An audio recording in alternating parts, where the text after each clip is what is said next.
And we're live. Wow. Thanks, Dallin. Okay, so,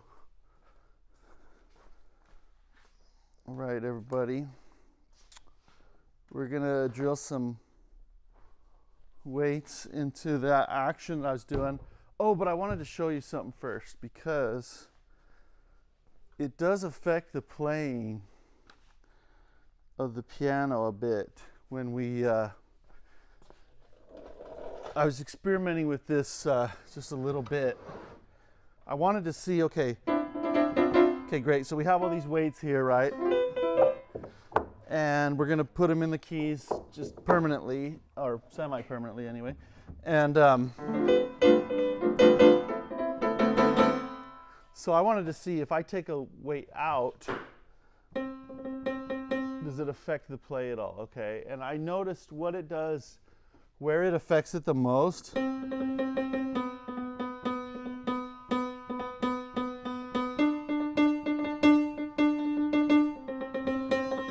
When the key is already down and you're not letting it go all the way up again, but you're repeating really fast with like a little pulse of the wrist. It's kind of like, I call it like the Man of La Mancha.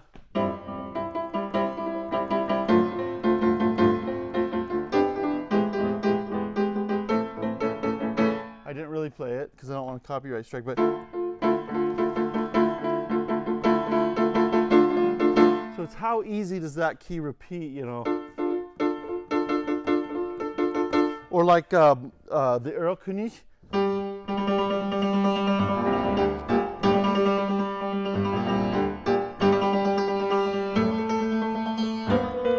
I just knocked a lead weight off there.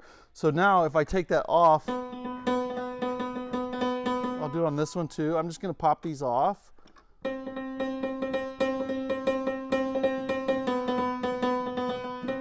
And what I noticed is it was harder to do that kind of repetition without that weighting where it was a little bit lighter. So it confirms to me that, yeah, that we're making a better difference. I can't repeat as fast in the same space of time in that way. Of course, I can still strike the key with my fingers. You know, I can repeat just about as fast, but it is a little more work, you know. And so, anyway, it confirmed to me that, okay, yeah, putting these leads in is going to enhance my playing, at least in that type of playing. But it's a good feeling, so I'm like, yeah, I'm going to proceed with it. So I'm going to go ahead and glue these back on, and there were a couple others that I popped off trying to play it with the leads all in the way. No surprises there, right? Let me plug in my glue gun again, and we'll get that heated up so I can, where'd I set it? Let me go grab it.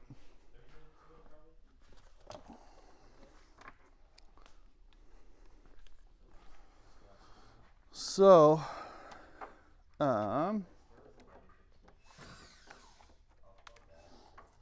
I just need to check with these leads that popped off where they go, and the only reason I'm tacking them on the keys now is because I'm kind of committed to putting that specific lead into the key exactly where I have it. I mean, it just keeps it simple in my mind, so I'm gonna just do that. So let's heat up the glue gun. Let me grab some electricity for that, and it'll just take a sec. Meanwhile, while that's heating up, I want to check my drill bit size for the different lead sizes I have and make sure I'm happy with that, okay? So,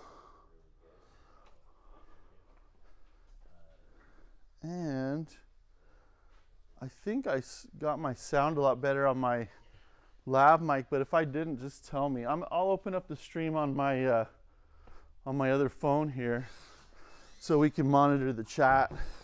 And if you have questions, we'll check the questions on the half hour and the hour, okay?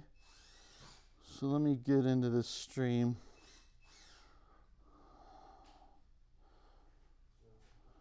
If I can manage it. Turn my sound down so we don't get a, you know, whatever. Okay. Skip the ads, and now I'm looking at myself in delay. There's about the latency is about 30 seconds almost or more. Yeah, about 30 seconds, maybe a little less. Jesse Balboa, welcome. Thanks for joining. Anyway, I can see the chat now. And if you have anything cool going on that you want to say or ask, we'll do that. But I'm just heating up this glue gun. And we will, so this is going to allow us to play Man of La Mancha on this piano. I think that's pretty important, Landon, don't you? You know.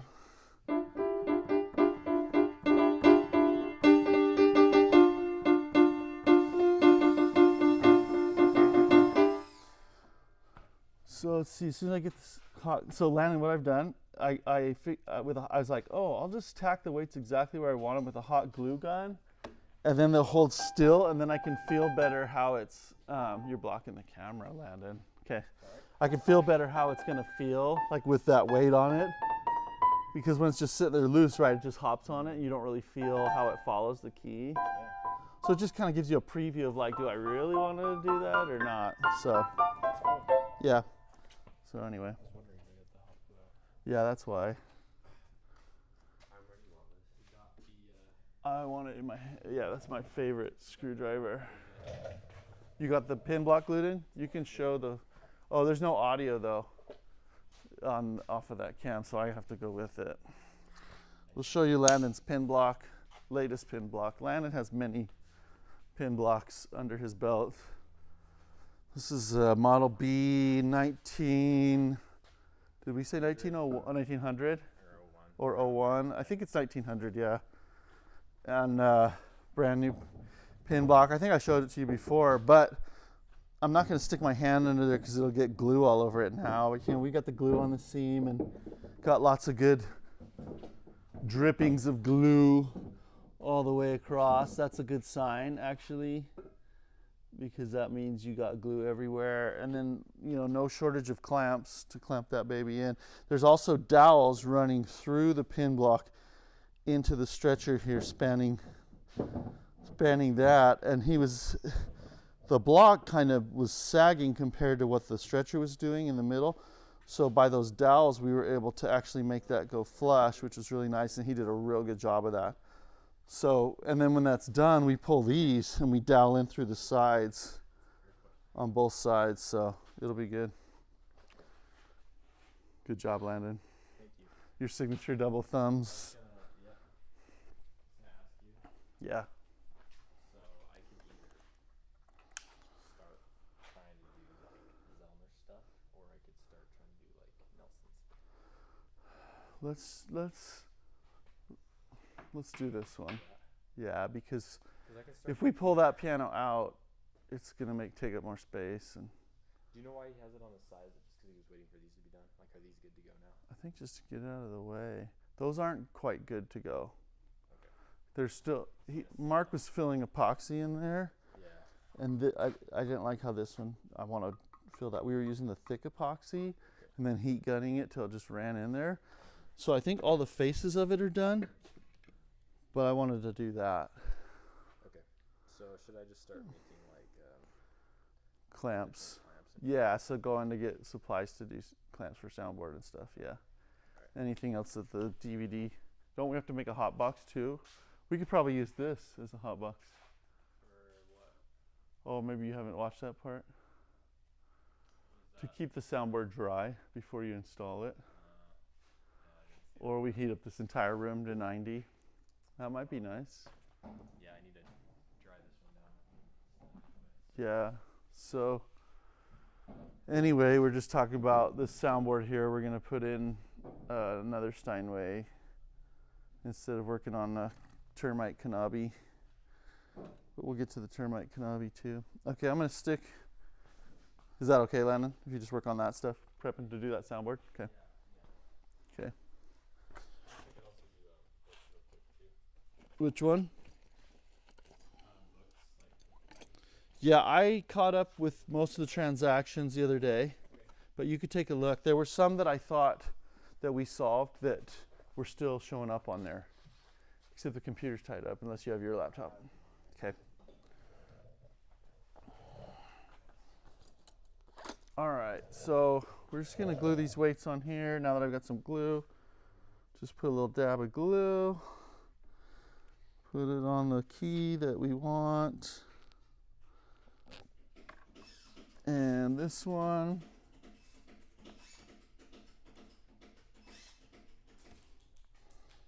And then there were a few that popped off. I just got to check with my scale that they're the correct ones. So let me grab this tool. Somebody asked about this tool and where you can get it. It's not an affiliated sponsored thing, but this tool is made by Pianos Bolduc in Quebec, Canada. So Bolduc is spelled B-O-L-D-U-C. You can go to pianosbolduc.com and get connected there. They sell a lot of things. We order a lot of all our hard maple wood that we use comes from them. Soundboard reproduction comes from them. So they're just an awesome company, and they created this tool, which I really love.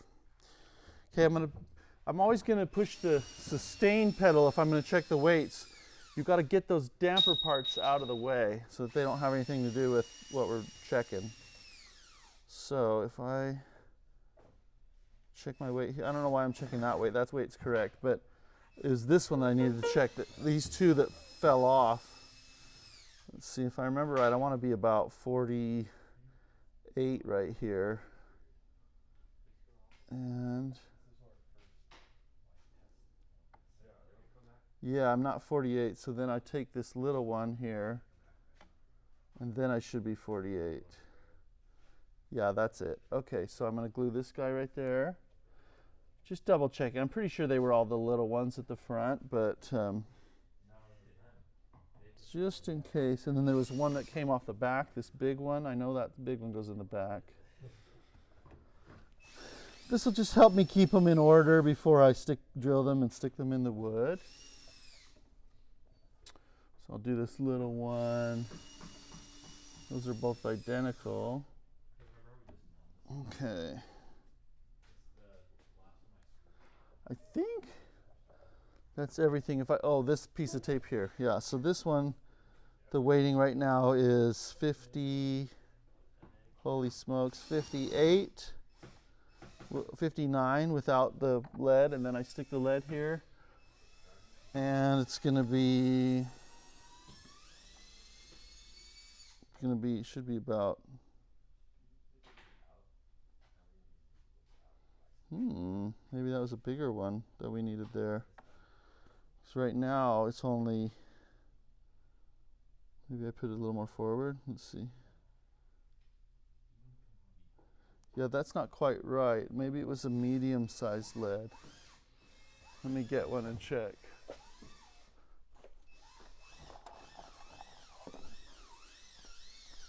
Here's my medium-sized ones. Yeah, that's what I needed right there. It's that medium-sized lead. Yeah, that's still not acting the way. I think I might have some glue rub in there. Let's see. Maybe not. Yeah, I think it's good. Maybe I put it a little farther forward here.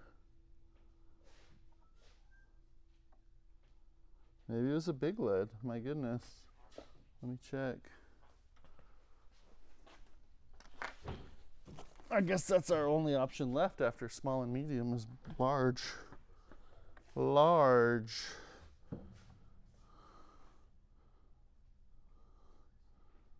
Yeah. That gets me my 49 right there, 48. So that one was a large one, okay. Didn't see that coming.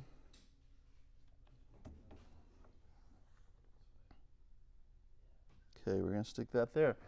Then I think that's everything. We're gonna go ahead and move it to table by the drill press so I can start drilling these out. I'm going to unplug my glue gun before I forget.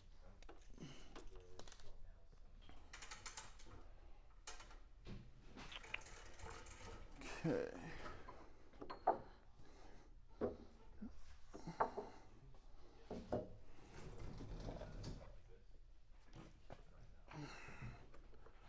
You want to see the unboxing of the duplicated soundboard. This is kind of exciting, and they're kind of in my way anyway, so we'll check it out. I mean, you know, it's not a big deal. I was just going to set my action over here and get going on this. So we made this highly overbuilt crate and shipped our old board. That's the old board there, just in case you were worried that was the new one. That's the old board. That's the old.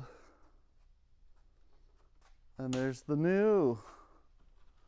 That's very exciting. This is for a Steinway M, I believe, right? As owner is an M? Yeah. Yes. It's an M. I know it in my heart. Okay. So anyway, that's pretty cool.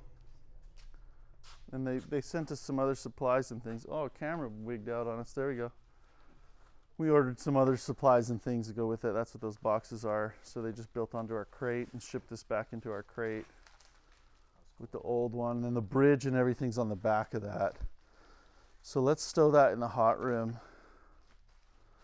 We don't have a hot box. We have a hot room. Anyway, I'll get back to what I was doing. Oh, good point. Rafferty Bradford asks, hi, so heavier keys can strike more quickly? The keys are heavier on the front. That means it takes less force to push down and balance the weight of the hammer on the other end of the levers. So, so it makes the touch lighter, right? Okay, so that's what we're doing there. So let me grab the keyboard.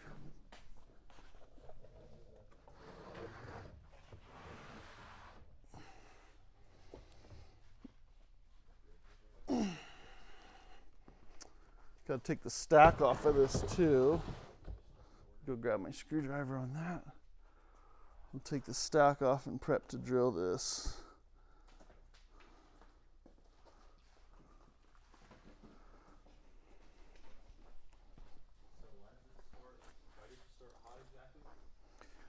You need to install the soundboard when it's dry as can be so that it expands and there's spring to it, right? Just same as when we do the soundboard repairs and we dry the piano down.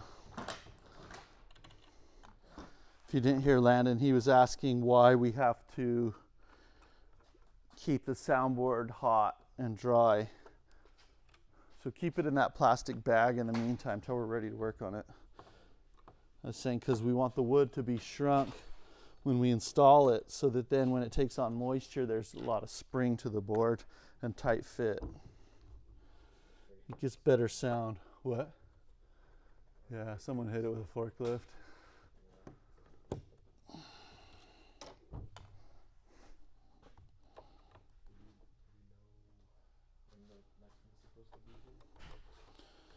I wonder if they're waiting for us to pay our bill, which I tried to do, and it was a pain. And of course, it was a holiday weekend, so no one's there, so we have to wait till tomorrow to figure it out.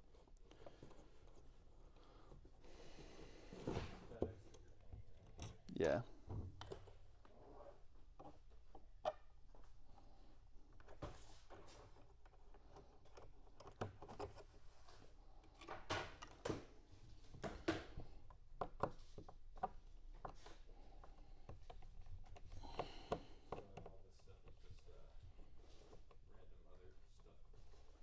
Mm-hmm.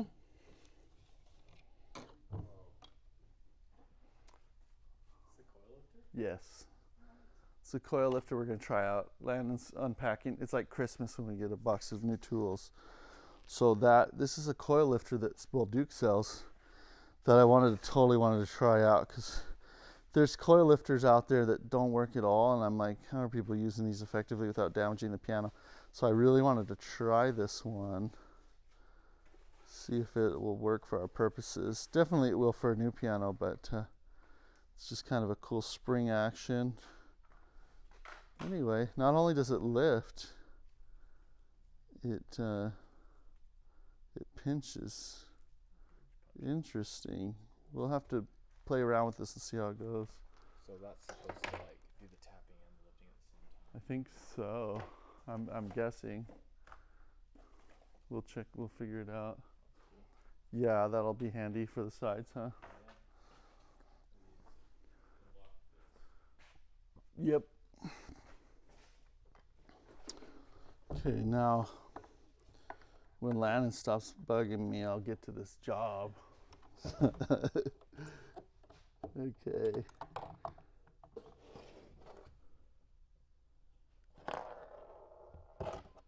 Oh, okay. So Rafferty Bradford asks, he says, what doesn't make sense to me is that now you have more mass that has to come back up each time you want to press the key, and more mass equals more inertia. So the key won't fall back up or pop back up as quickly, right? Based on the weight of the other side.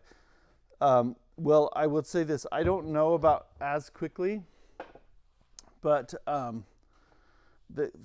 because it's bouncing off of some things, right? But yeah, there's more moment of inertia. There's more mass on the front of the key, but I'm essentially making it lighter to push the hammer down, and I'm in an acceptable range of what we call upweight. In other words, the force that the key can support, right? Or the force, the weight that the hammer can effectively push. When the hammer pushes down, that it can effectively push up on the other end of the levers. So we're still within range. In fact, I set this directly to the Steinway factory current specs for Steinway D touchway. There's a few that I fudged on, like maybe a gram, but again, after I lubricate things and reduce friction on that, it won't be an issue. So yes, I mean, you have some inertia in the key. It's not a bad thing until it's too much, right? So that's kind of what's going on there. So good questions. This is not a strange thing that we're doing here to the piano. All pianos, all pianos, you have to put weight in the front of the key to balance out the weight of the hammer to some degree, okay? And so we're just evening that out and adjusting it for these new hammers, which are maybe slightly heavier than what was there. But the geometry of the levers is still allowing us to do that with this new weight within the specifications of this piano. So we should be just fine, all right? Is it going to be the lightest feeling action in the world? No. But the design isn't asking for the lightest feeling action in the piano in the world. So that's not the goal. But the other thing it allows us to have is that not only does the key have more mass, we're retaining a higher mass and weight in the hammers. So, the other day on Saturday I was explaining, if you have a large hammer and you strike something versus a smaller, lighter hammer and you strike something, it'll create a different effect, a different force on the strings, right? So tonally, so for the tone, it's a nice thing to, depending on what you want, but it's a nice feeling when you're playing the piano to have some real power there at your disposal. And so it's preserving that. I can lighten the hammers a little bit, and that would lighten the touch even farther. So if this were for a specific customer and they were wanting, just take this piano as light as you possibly can, and that was the instruction, then I would lighten the hammers and keep the same weighting here actually, and it would be even lighter. Okay, so let me get a bottle for these screws.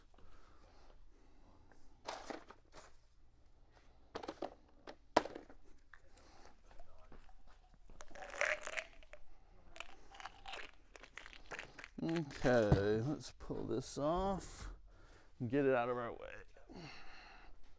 But I do know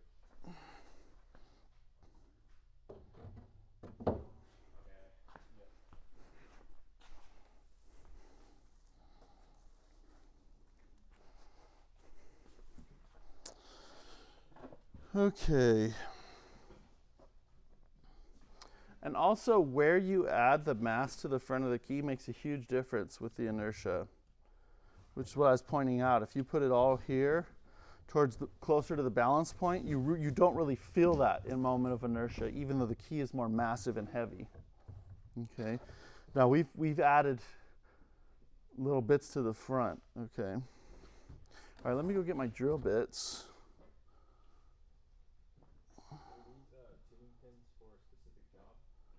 Tim Schultz says, am I able to get Steinway decals for my rebuild? Oh, did you ask me a question, Landon? Yeah. What's your question, Landon? Mine was just, are these tuning pins for a specific job? Landon asked if these tuning pins are for a specific job. Yes, but I don't remember which one. Because we order our tuning pins now from Bolduc. Okay, so Tim Schultz says, are you able to get Steinway decals for your rebuilding? So the question to that, in the U.S., there's no supplier, there's no authorized supplier where you can purchase a decal, a Steinway decal to replace it. But by law currently, we're able to, if in the process of rebuilding the instrument, a decal is destroyed, like in the instance of stripping a finish and re-putting it on, we are able to recreate or replace that decal legally. And so what we do is we find people who are willing to print it for that piano, but there's no one that sells them that way. Okay, you have to just come up with your own means of reproducing the decal. So let me get my drill bits and see where we're at with these leads. What, Landon?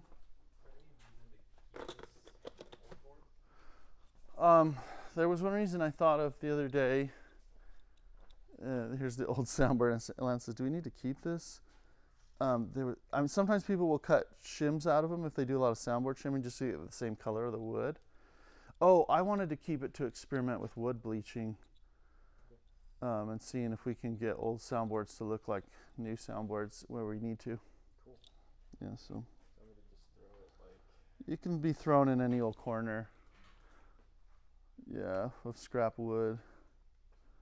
Okay, so I have a few different sizes. Whoa, a few different sizes I'm going to be drilling. This 1/2 inch should get me there for my big leads. 3/8 for my medium. Where's a medium? That's not a medium. Anyway, if there is a medium, 3/8 for that. I think they're mostly large and small. And then I've got this teeny one for the little guys. Oh sorry, that's 3/8. This other one is 7/16 of an inch. So I don't know. Oh, there's one maybe that. Yeah, there's a medium one right there. Perhaps that I would use this for. Anyway, I'm gonna have to change out as needed, but I'm gonna start with the littlest one since the most keys use that. 3/8. I'm gonna do a test first on a dummy piece of key here that's similar material. So we need some electricity on our drill here.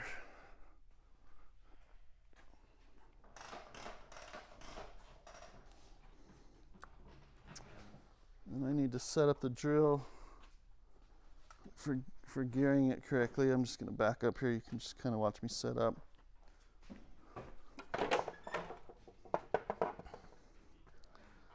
I'm drilling 3/8. I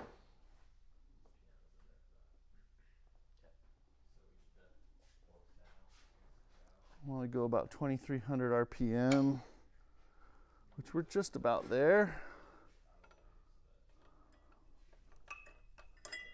Okay, not quite. Got a twist in that. Oh yeah, might come in handy. Okay.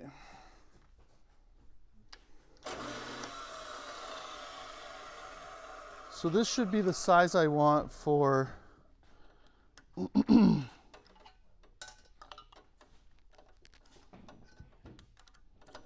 for most of these.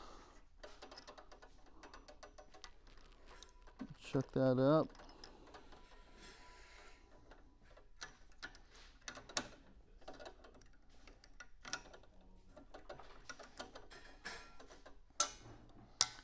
I'm gonna go get a block of maple to set this on so it doesn't split out when I drill through.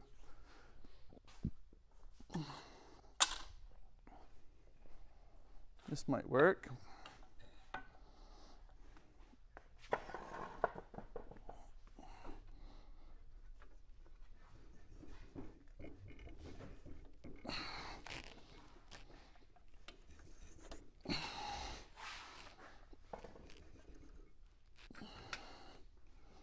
I like it really close to my work when I do it. Just gonna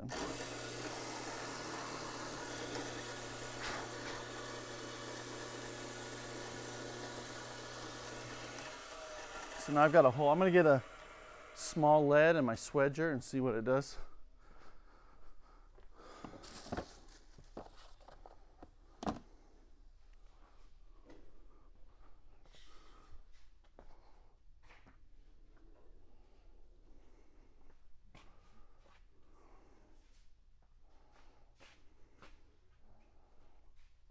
Have you guys seen the big ball peen hammer laying around? Or even the big sledge, the little sledge. Yeah, that works, thanks.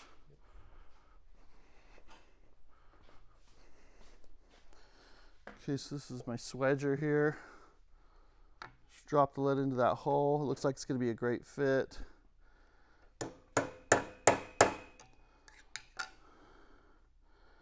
And I like to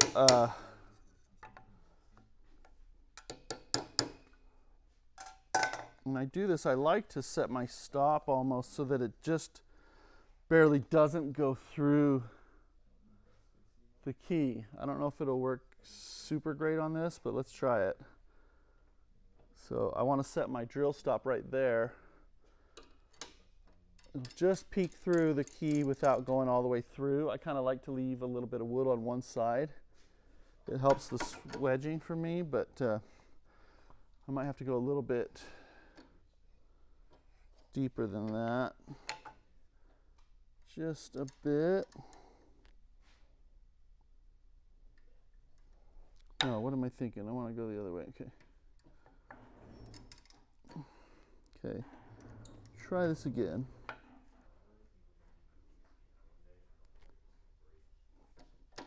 I need the hole to be deep enough that the lead goes all the way into it, doesn't stick out the sides, but I like to leave wood on one side. It's just easier to swedge against.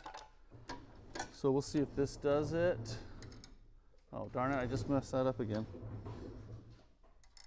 Okay, let's go. Let's try just like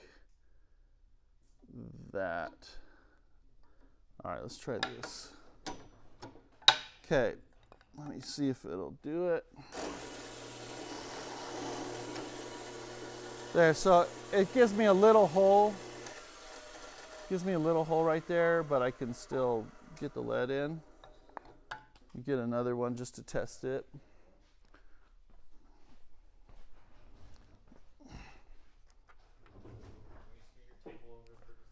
Yeah. Man, we're just in each other's way today. All kinds, huh?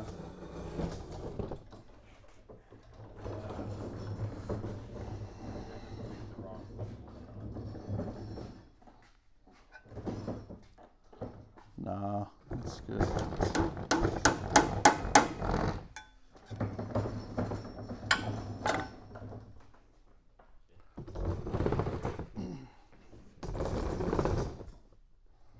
There, so we got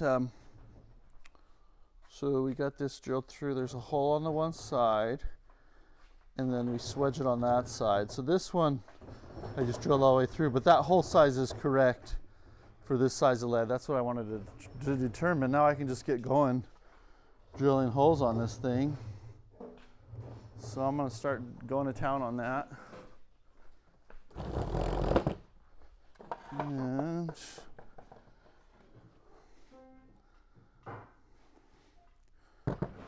okay.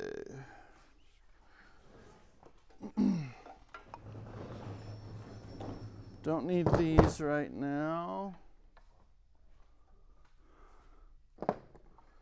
And I'm just gonna drill for the little leads, okay? So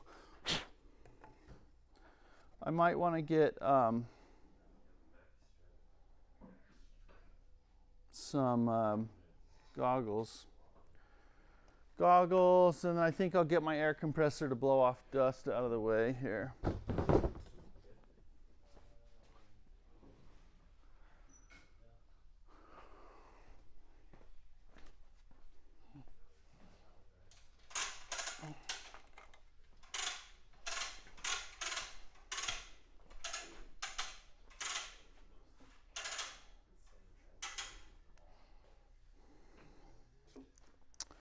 I'm going to clamp that there.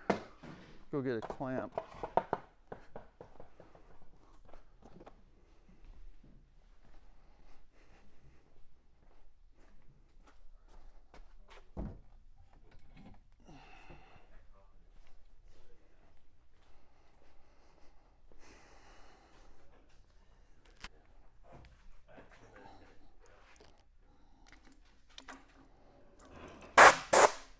There we go. Just keep things kind of clean as I go. And I can see where I'm going to put the hole because the key's right there, you know. So here we go.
So as you can tell, this goes way faster than deciding what leads to put in, right?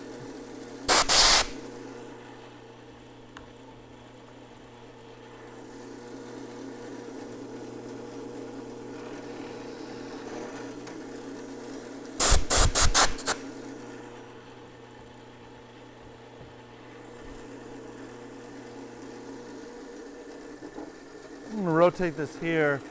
I'll blow the shavings a little further away from the action.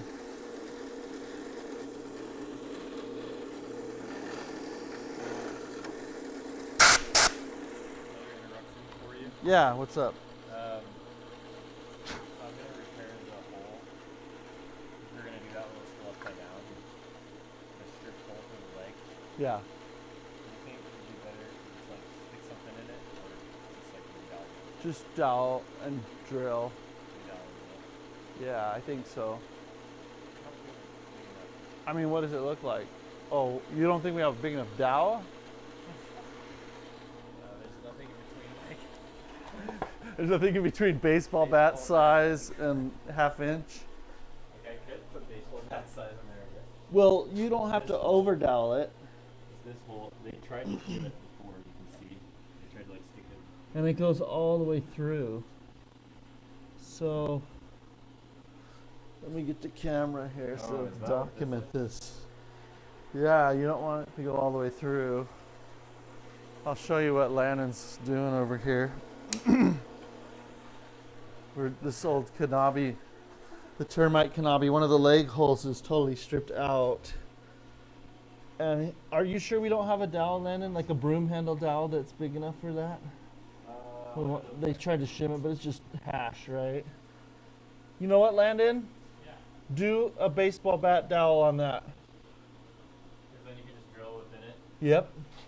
So we're gonna do a huge dowel just over that whole area, and then you drill wherever you want. Once we get the leg on with this hole, then we just make sure it's straight and drill through that leg hole to mark this one. Yeah. All right. And you don't obviously you don't have to stick the whole baseball bat in there. You can just do like cut it off right to appropriate size ring. And then for this top portion where it's poking through, do I need to just... Where? Oh, the shims. Yeah. Just cut those off, and we don't want to go. We'll go all the way to the top of that, and we'll make sure it's flush and sanded when it's done. So this will be, the whole baseball bat will be exposed right here? Yeah, just to repair that. Okay. But it'll be cut down flush with the key bed. Sound good? I don't even have to cut it, do I? You don't have to. You just have to cut. All you have to do is measure the baseball bat, the width of that, and then just hammer it in once you've got your hole. And then once it's like flush, leave it. Yeah. And well, if you measure right, it'll be flush on both sides without having to trim or sand too much. Okay. Yeah, then glue it. Just make sure it's not recessed on the bottom here, and that it's not sticking out on the other side. Yeah, so, okay. So here we go, back to these key lids. I'll get you a little closer to what we're doing on this. Let's see if we zoom in just a bit. Tab or two. That's good, right? Okay, we'll keep doing this. About 10 minutes, I'll check the chat again if anyone had any questions on it.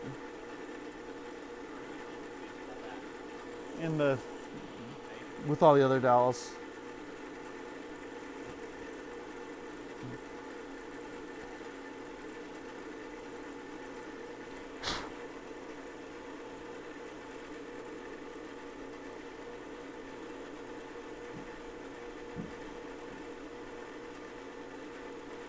Okay, I'll get to a question here in about 10 minutes from the chat there.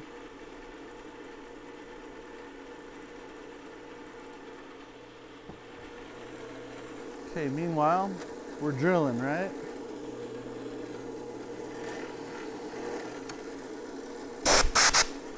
Oh yeah, I was set up here so it doesn't spray me or spray the action again. That's right. That's what I was doing.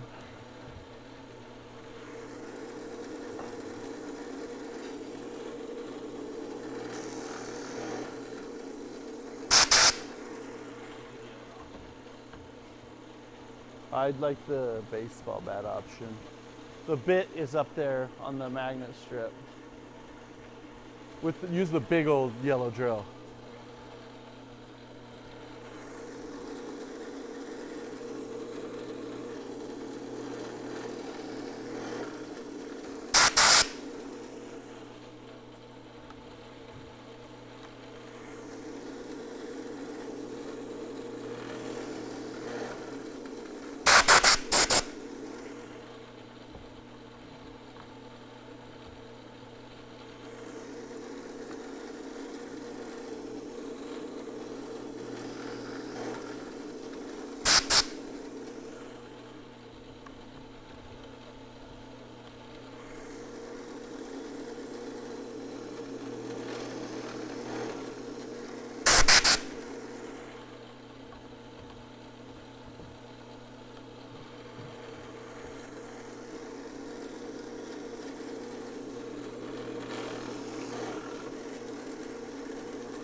This is way too close normally than what I would normally do, but I think I can do it right without cracking the key fine.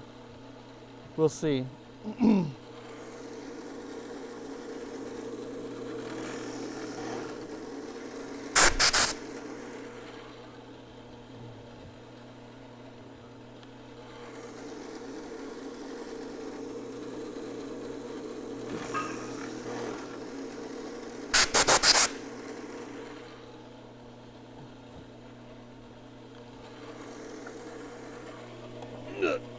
That was a big lead. I'll have to remember that's there.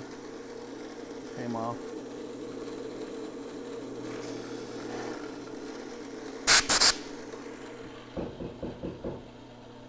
Okay. Now that one I think is, that's a little one. I think that's still a little guy.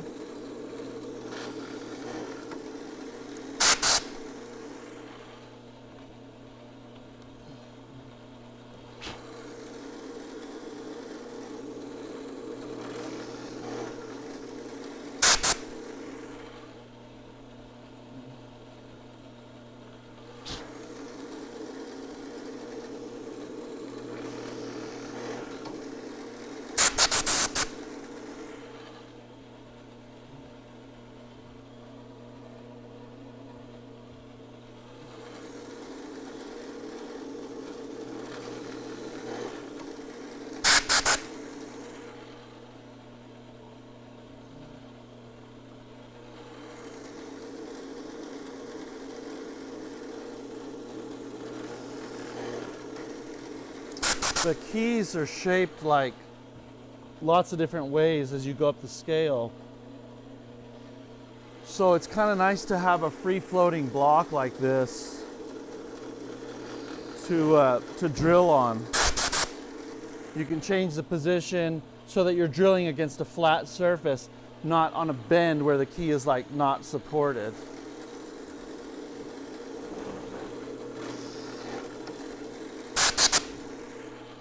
Here, I'll bring the camera close here. We can check things out a bit for my drilling.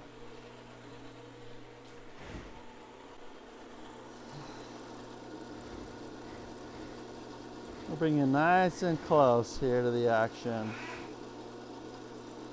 Okay. There we go.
Normally I set this up so I don't have to sit up and down, move around much.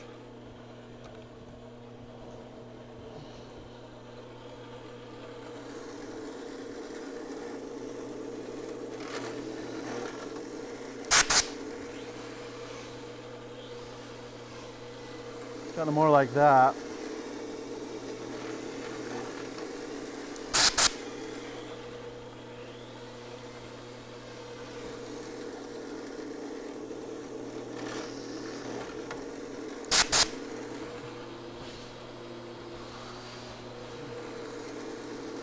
Oh wow, here's one I'm like, this is really weird that I'm doing this here, but I'm doing it. That's kind of, you wouldn't normally put a lead right there, okay? Don't try this at home kind of a thing.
This key is thicker. I have to drop the table a little bit for it.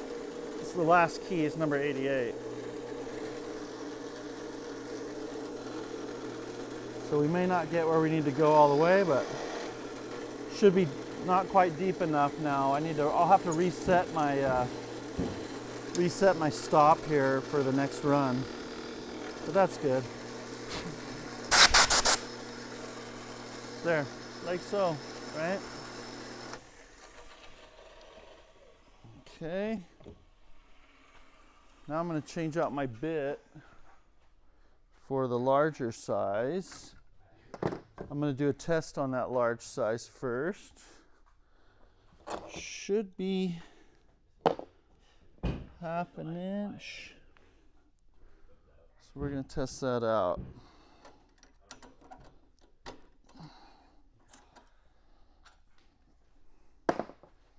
All right, let's try half inch here.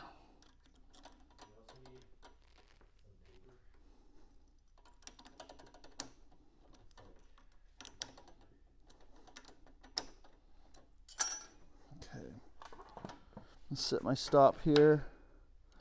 And I do like the table really close up, as I was mentioning.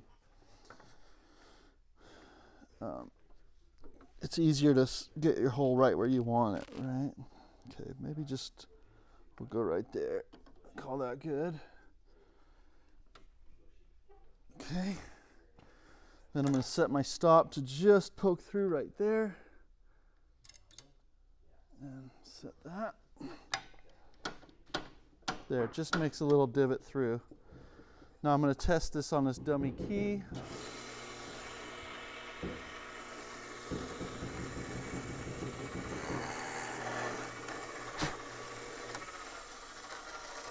Gonna get a big lead over there real quick.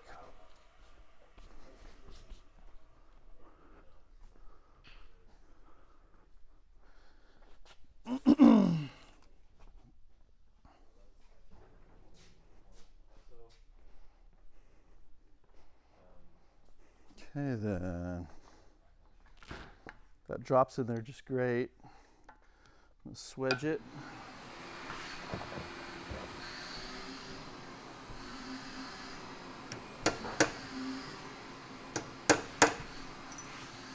See, it's flush.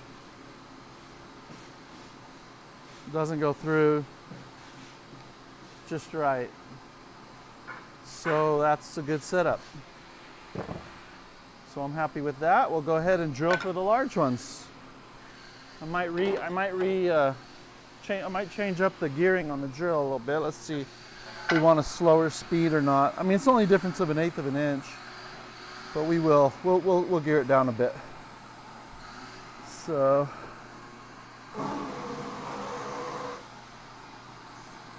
it's for a slower speed for the larger hole.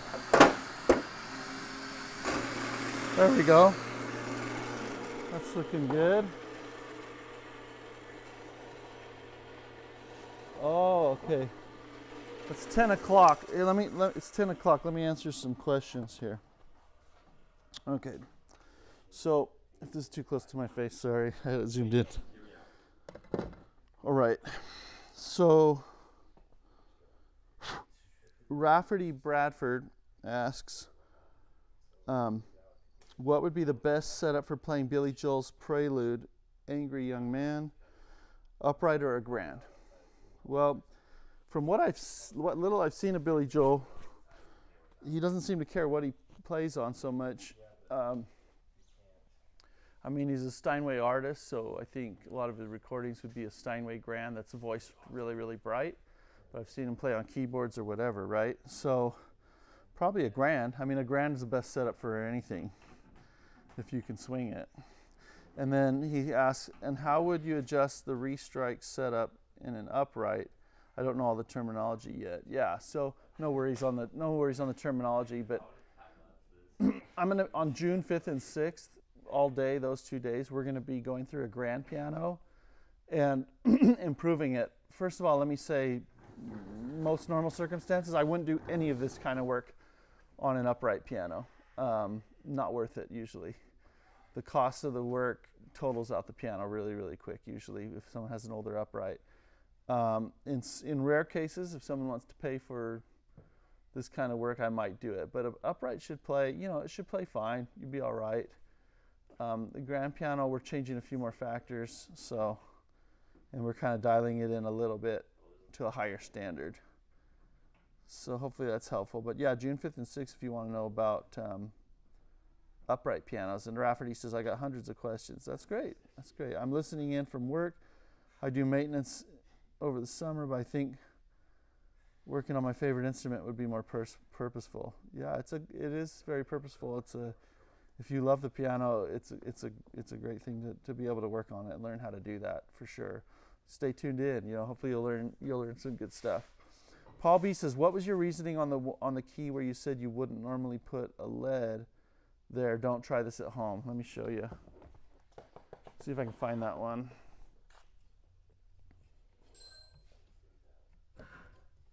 Let's see, where was he? Right here. Okay. So this hole is kind of problematic for a couple reasons. There we go. Okay. So it's kind of problematic for a couple reasons. One, it's too close to this lead, usually for most, to feel really safe swedging that in where the lead expands without cracking the wood in between the leads. I'm going to be really careful on it. I didn't want to move leads around. I didn't want to drill out old leads, plug up with wood, and have to I didn't want to do all that work on this piano. It wasn't in the scope of the work, but I did want to make an improvement on the touch. So the other thing is it's right where the key bends. See that? So the lead may or may not sit too flat. I tried to cheat one side or another, but that's why I said don't try it at home. Too close to the other lead and on a bend. Typically, no, you're not going to see leads there, okay? So you can avoid it. So hopefully that answers that. And let's see if that covers it. Any counsel for new piano tuners would be awesome. Hey, that's what this channel does, okay? And I already got started by tuning my family's piano. It's enjoyable, I think. Yeah, that's great. That's great, Rafferty. Thanks for tuning in. All right, we'll carry on with the leading here. Put you on the, get you in the action there with a 1/2 inch bit. We're going to drill for these larger leads.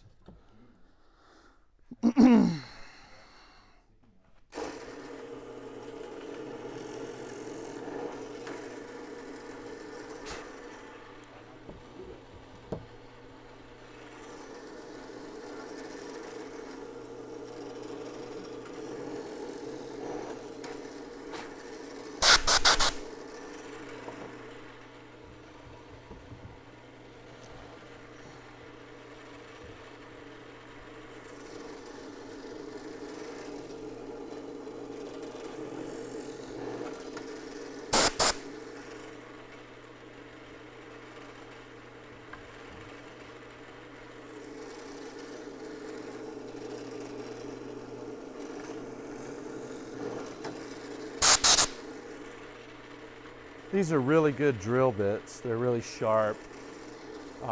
They cut through the wood like butter. It makes a world of difference.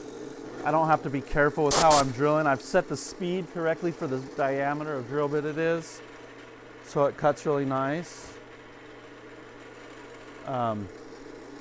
Yeah, just some things that kind of go on behind the scenes, I guess, with that.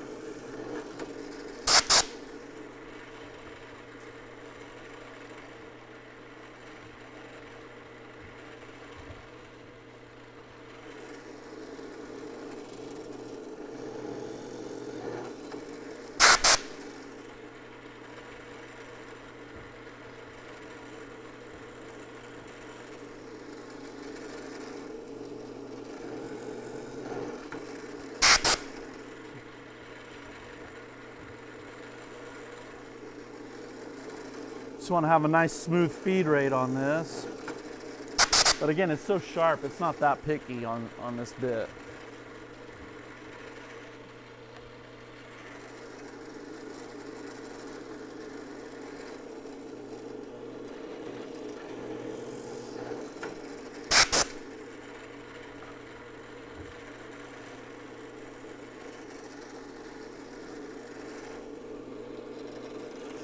This is a lot further forward than you would usually see lead on a key on that one.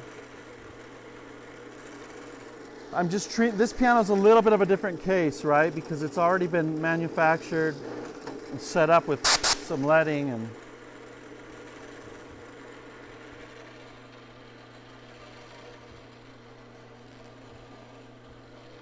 I can't change the geometry on it very much. So I'm kind of just in make it better mode, make it a lot better mode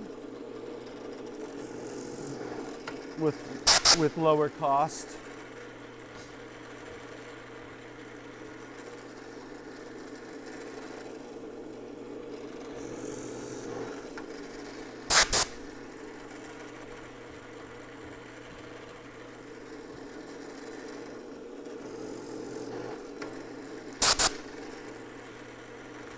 I do like once you get a setup with a jig or a drill press going and you're just kind of milling, you know, all day, or I don't mind that.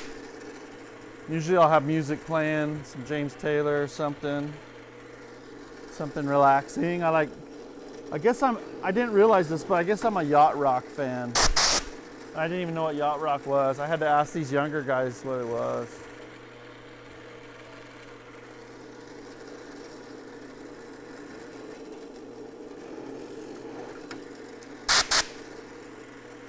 I like blues too. I like to listen to blues a lot. Stevie Ray Vaughan, B.B. King.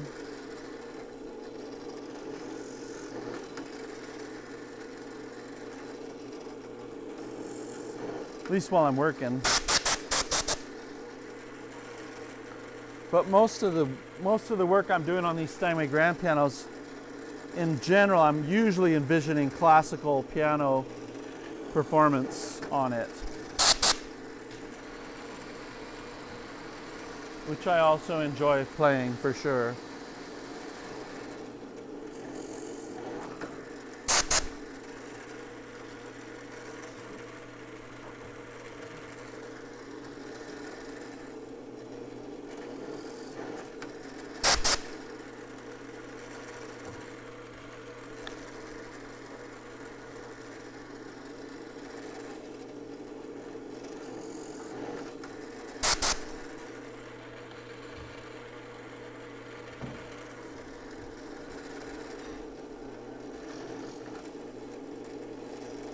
I'm committed there. I don't like where that hole went.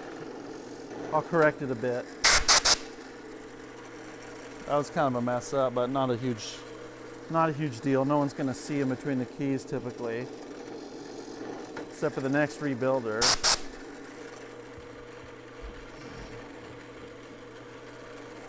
That was just more of a cosmetic blunder there.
Okay, I think I only have a couple holes that are not drilled, if that, for my medium size leads.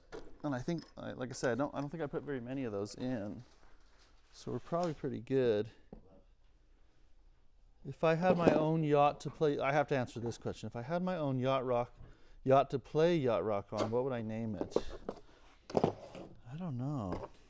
I guess that's so far from my reality. I don't know, Verge Man 3. What would you guys name a yacht if you had a yacht? I would name it. B sharp. B. I don't know. I gotta ponder that one. Me too. I have to think on that one, Verge Man 3. That's an important question. I don't want to just, throw an answer out there that I regret. Okay, so we're going to chuck up the... All right, I'm going to chuck this bit in here. This is for the medium-sized leads that we put in, not very many.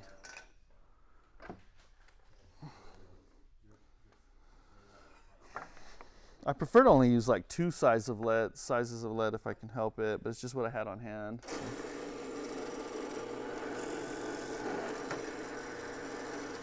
Hey, there we go. The stop is fine. I didn't reset it, but I just put the bit in the same amount. I got lucky there.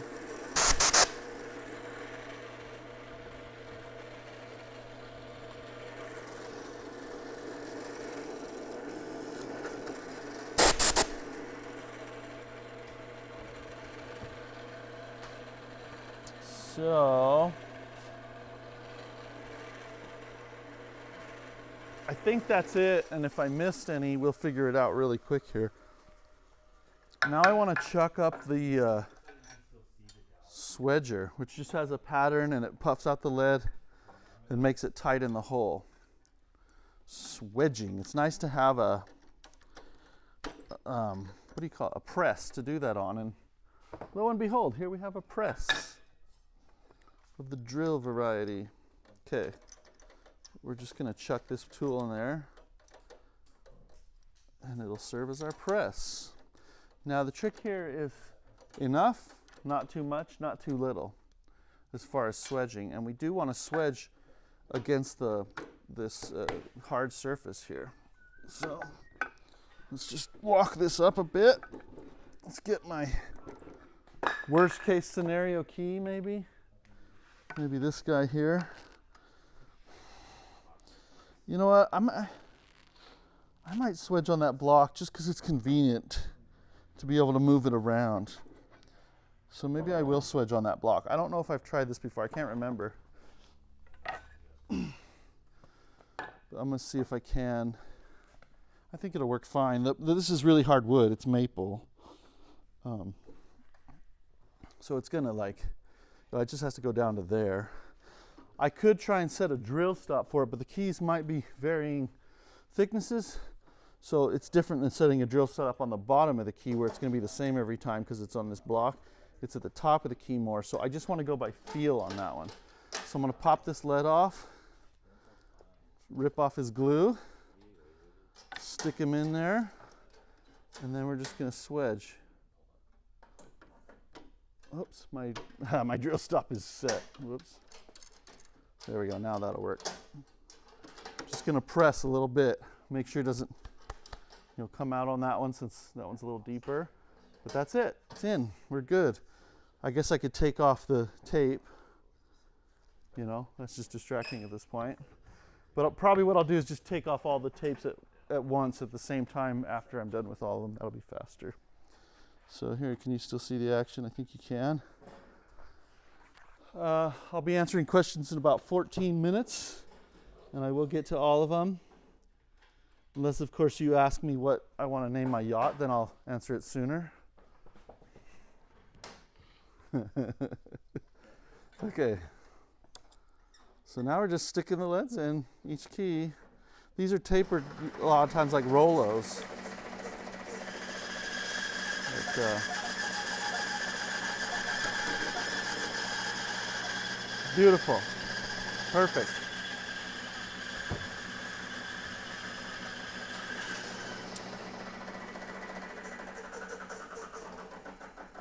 I really don't even have to take the glue off if I don't want to. That could be kind of like a cancer protectant from lead, right?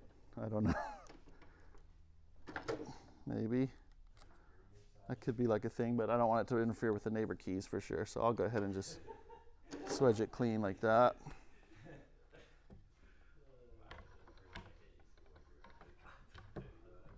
Okay. And now for the swedger, it should be small enough that it doesn't matter what size lead I have to put in. It should work for all of them, which is nice. Don't have to change out the tool. I can just finish up the run of it, the run of them. There you go. I was over this hole when I swedged this, so it started to push out through the wood. So what I'm going to do is I'm going to hit that flat and not be over the wood this time. That hole, I mean. There, and then give it just another little squeeze. There, that's better.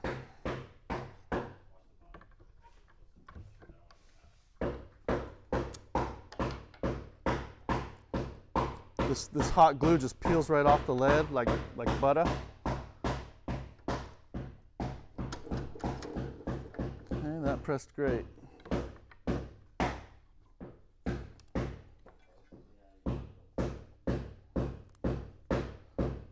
These are new key tops. You don't want to drop your white new key tops down on the ground while you're doing this. Otherwise that causes some problems you don't want to have to deal with later.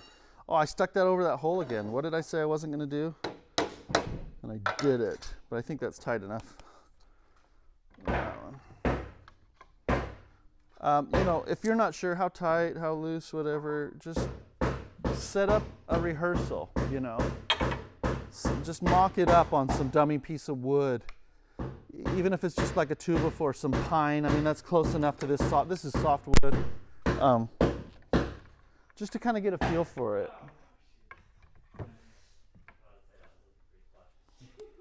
You went past flush? Yeah. Well, then you just hit from the other. Oh, you turned the piano upside down. Sorry, I'm looking at Landon. Oh, no.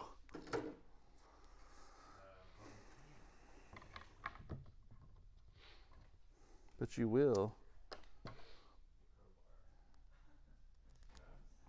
Sorry, I'm just commenting on Landon Downs' work back here. I know you can't hear them because they're not mic'd, but I don't think you can anyway. Okay. Okay, I'm going to peel this guy off. Right here. Just nice squish on there. And it makes a beautiful pattern. Maybe someday I'll get like a company logo on a swedger. I don't know who could do that for me, but that might be fun. Maybe once I graduate from lightweight touch waiter to heavyweight touch waiter, then I'll do that. Okay.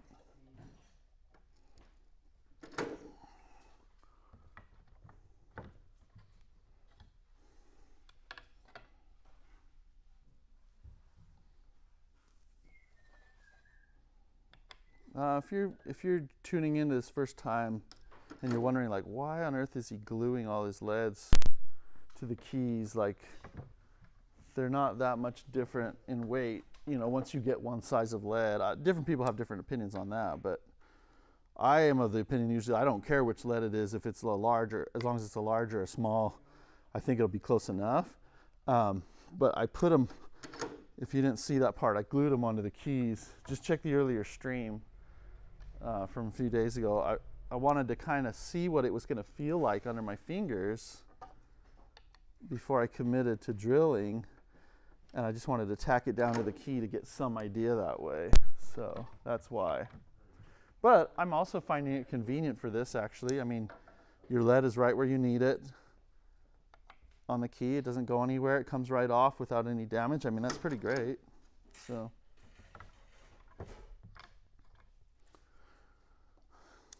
hey, Landon. Yeah. I mean, Dallin. Yeah. Are you helping Landon a lot? A little bit. Okay. You need to do something else. Well, it's not a huge thing. If you have any dead time, you can just peel these tapes off as I go. Yeah. Right. If you're waiting for him. Okay.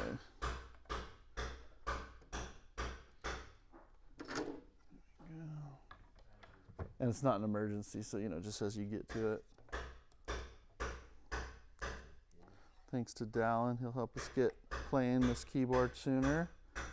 Then we're going to get voicing, tuning, fixing dampers, and then we're done.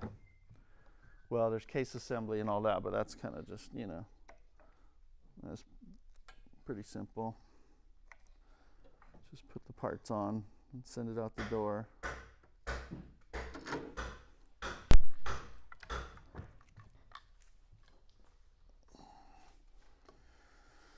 Okay. Yeah, so we've got this D going on that I'll finish up this week and send out in another week after that when it's actually going, because it's going kind of long distance from where we are.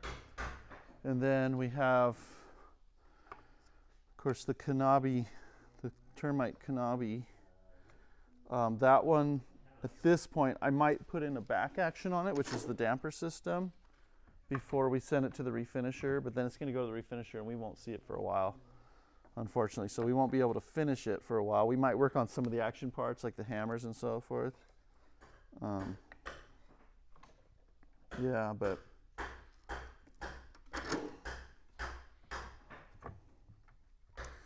let's see. And then next one on the queue is a Steinway M that you saw the soundboard for earlier, that we'll be installing the soundboard, and then we need it to be refinished.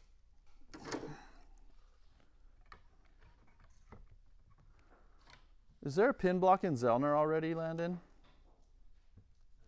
New pin block? I think so, right? Or did we wait on that one? The church for sure we're waiting on. Church we did. Okay, I've got it backwards then. I was sure I knew which was what. I'm pretty sure, because I think doesn't. Anyway, so we've got a M and a L that we're putting soundboards in, but they also have to be refinished, so there will be some interruption there. We're hoping to get the soundboards in so that the refinisher who's set aside time for us in June can get to that while I'm on vacation and things, and then we can put those pianos together. We'll see though, because installing soundboards is relatively new for our shop. We don't make soundboards; we have them duplicated and then install them here. Currently, I don't really have any interest in making soundboards. I'd rather someone else just duplicate it for me, and then I put it in, and then do because I still get control over the down bearing and all that with the bridge and that kind of thing. So.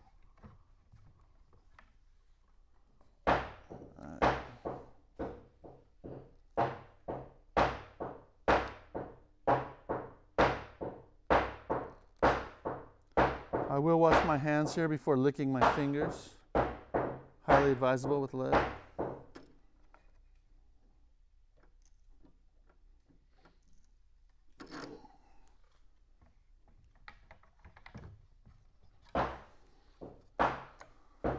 Whoa, we're almost halfway there. On the keyboard anyway. Whoa. Okay.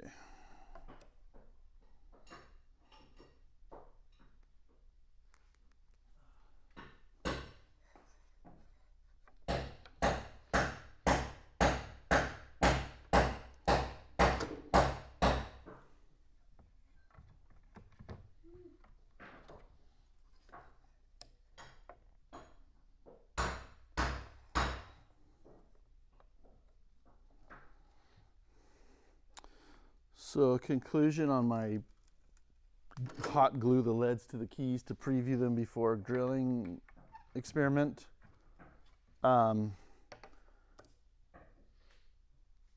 It was difficult to preview it because I ended up putting lead in an area where the fingers were involved.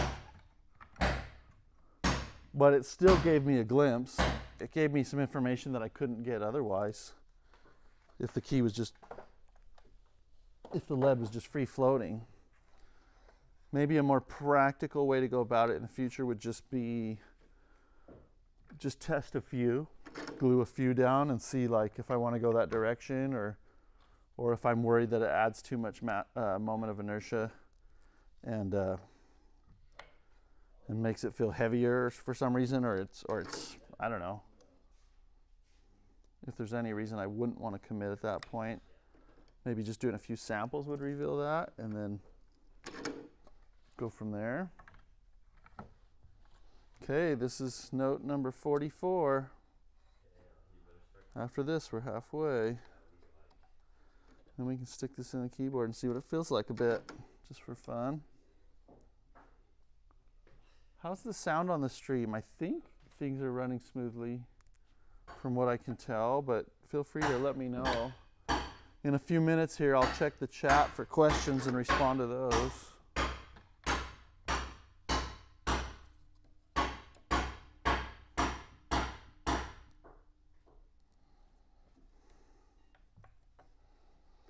This is kind of my style of the leading where I don't drill all the way through the other side. I kind of like that.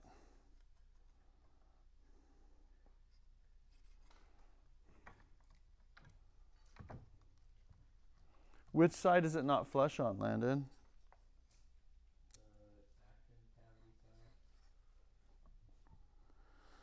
It's sticking out. Can you just trim that off? Oh, but then is it recessed on the other side? Like a little bit. But just a tiny, like enough where you would worry about it attaching well to the leg, or no? No, that's fine.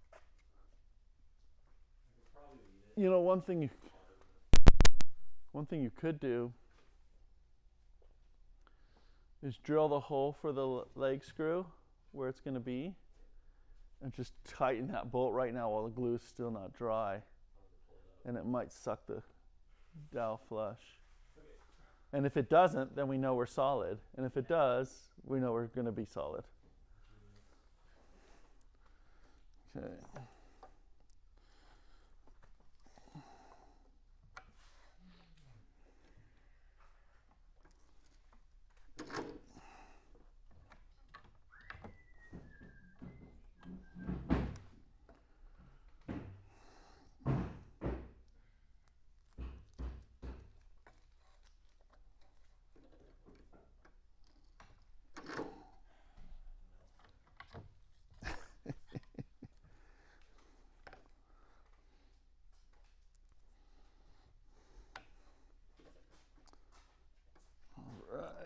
This lead's here. Also, as we go up the keyboard, there's fewer and fewer leads that we installed, so it'll go faster the top half.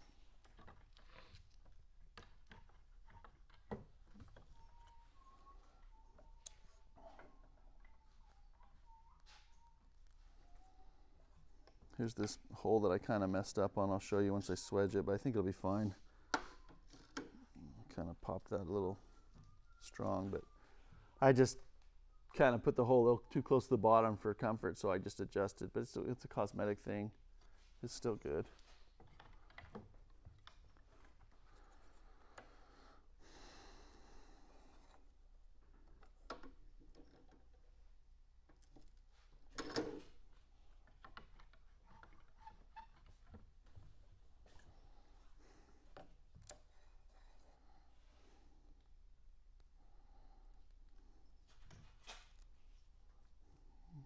Okay, I'm at 10:30 here.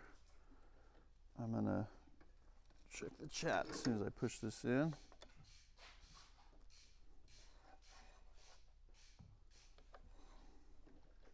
I already feel like it's lunchtime though.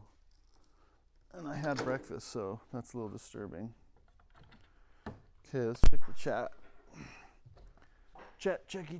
Checky. All right, we have Philippe Kamendonsky. Number 1, how important is the total weight of the key in the balancing process? I ask this because I have keys that are leaded on the back sides as well. If you have keys that are leaded on the back sides, someone determined that they wanted to make the touch heavier, right? The hammers were too light for that geometry, for that leverage. So the total weight of the key, I don't think is, from my understanding, is as important as the weights forces applied to one side or the other, because it's a lever, right? Like a balancing act. But the total weight of the front of the key, you don't want to exceed a certain point, because then you have that resistance. Now, I don't know where that point is. I need to do some more learning, some more research to really have a firm grasp of that. And I don't know that I totally swallow what's out there already in terms of what people have said is an acceptable front weight and what's not, because I've played pianos that had probably a really large front weight, but I really liked playing them. So, but that's a good question. Philippe also asks, is the excessive difference between up weight and down weight always the result of friction in the system, or is such a scenario also possible in case of bad balancing? No, it's always friction. Now what's causing the friction though? There might be a scenario where a more massive hammer or something creates more friction. Oh, thanks. Was it like cutting my head off? Like cutting your head off. Oh, well, I prefer that anyway. There's not much to see up here, Anyway, thanks, Landon. So, yeah. It's always friction if the numbers are too far apart from each other, okay? Vergeman 3, my own yacht, still thinking on that one. Then Rafferty asks, what I was referring to about Billy Joel is the beginning of the song where he strikes middle C very fast over and over. Makes a good intro. Basically, what would be the fastest possible action? That's a hard question for me to answer, but a grand is way, way faster in a repeating than an upright. I think that's what you're asking, so I can definitely answer you that. The design of a grand is going to let you repeat better than an upright. If you have to have an upright, Yamaha uprights are really good for repetition like that, so I'd probably steer you that way. All right, so there's our questions. Good questions. It's fun to have people chiming in there. We'll put the rest of these leads in.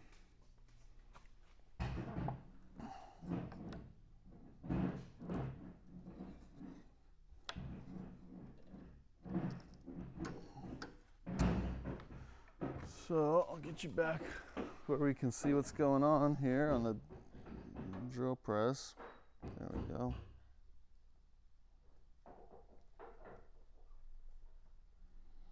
I'll just back it up a little, eh? All right.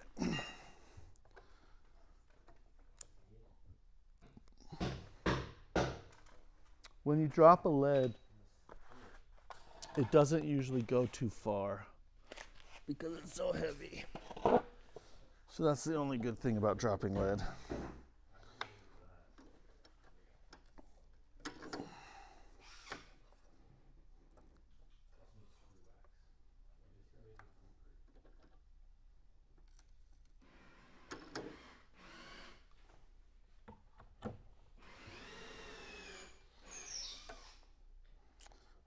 I think, pressing the leads versus hammering them in, I've done both. I think pressing is a much more controlled thing, with less likely to split the wood and things. Not that anyone asked that, but just kind of some voice of experience there.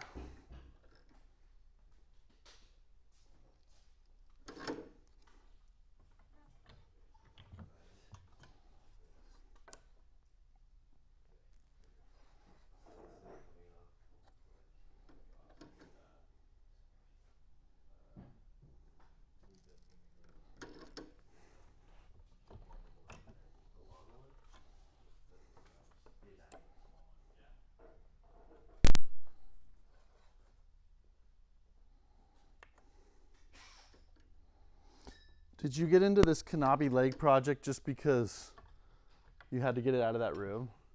Yeah. Yeah. Oh well, might as well dress it now, right? As good as any time. We started flipping it like, oh, we were going to do that while it was still upside down. Yeah. Because it doesn't need to be upside down. Ow, that hurt.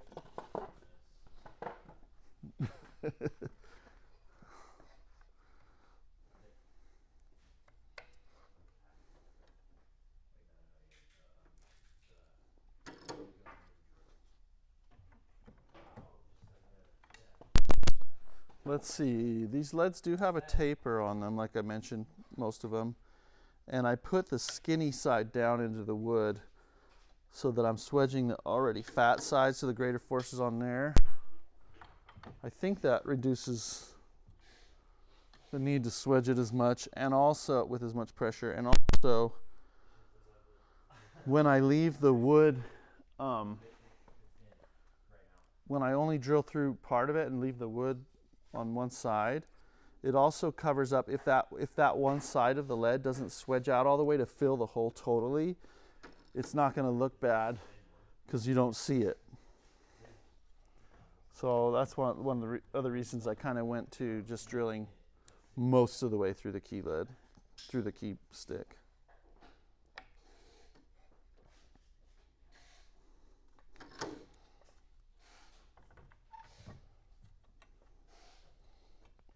Okay.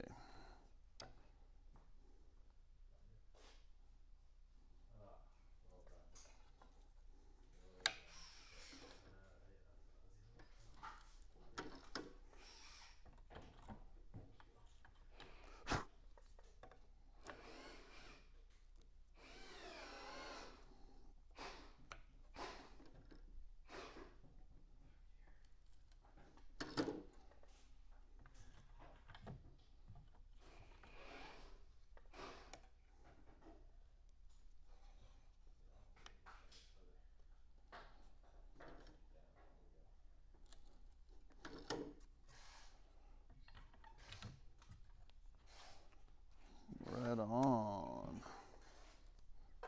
Okay, that's it. I dropped that lead into a hole under the drill press. That wasn't cool. There. Where's that lead? There it is.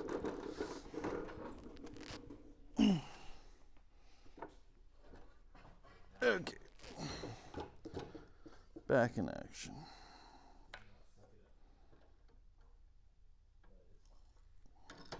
It didn't suck it? No. That's all right. At least we know it's solid. Then just trim it flush on that one side, right? Yeah, exactly. I was hoping to trim it flush on the side that no one will ever see. Right. Well, trimming and sanding, if you trim carefully, it'll look beautiful. People will be glad they saw that landed. They'll say, I'm so glad I saw this repair. It looks so beautiful. Okay, well, we are out of time.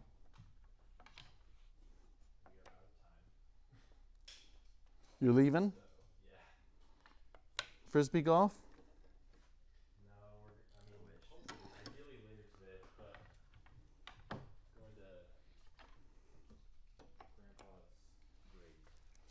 Oh, Memorial Day tradition. Memorial Day gravesite visit. We did all that yesterday. So, all right. So then you're in Tuesday, Wednesday, and out Thursday, Friday? Okay. Is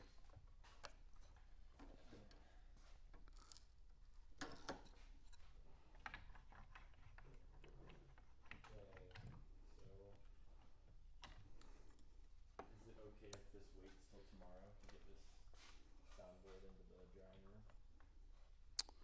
Well, you can just set it in there even if it's not dry, yeah. It's been sitting in the crate without drying, right? Just keep it in the plastic bag.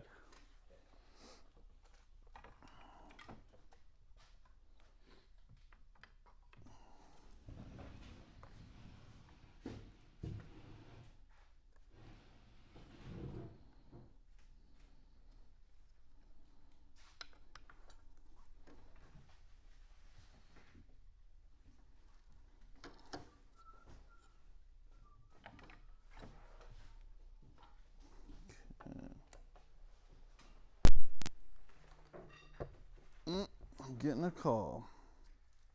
Okay. Have to call them back here in a second.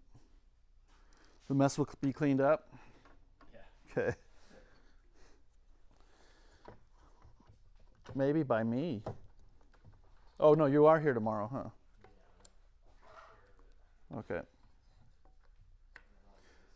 It doesn't matter. Landon took out our food trash. Dallin took out our food trash today, so all is well. I know it stunk.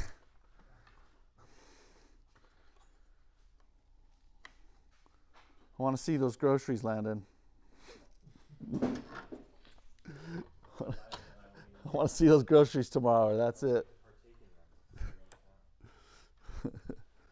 Maybe take the card with you. Or Dallin. What about Dallin? Dallin's free. He's graduated. Dallin's our recent graduate.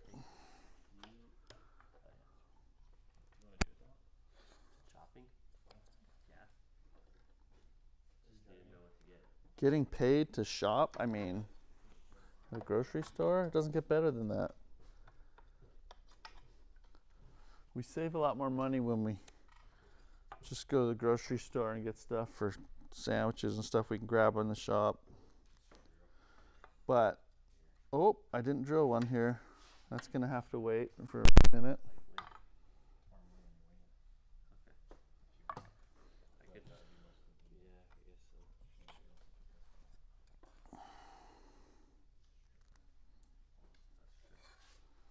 Pick up the right stripper, Dallin.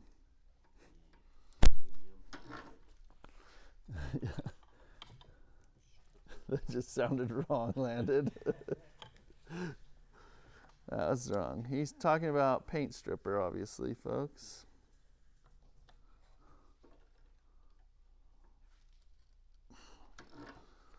Dallin's our resident stripper.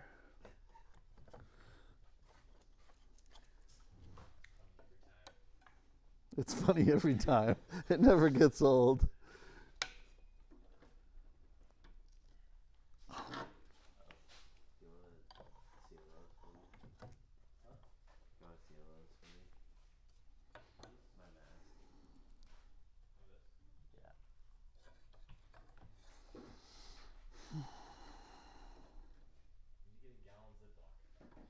What if we gave you like a full mask breather, like full breather, full face? Oh, like They have them at Home Depot. Yeah. Yeah. Maybe that would be better to avoid fumes. But that was, yeah, I don't know.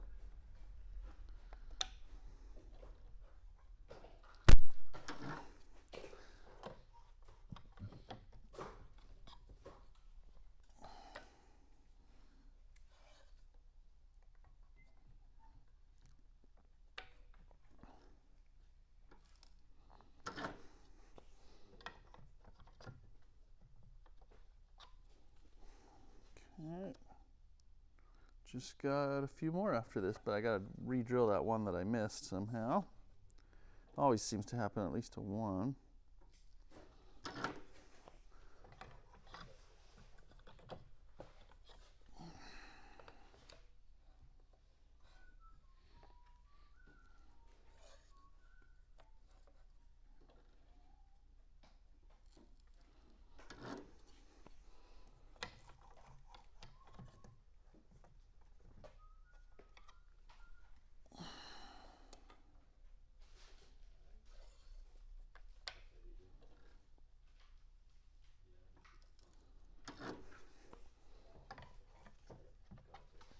Okay.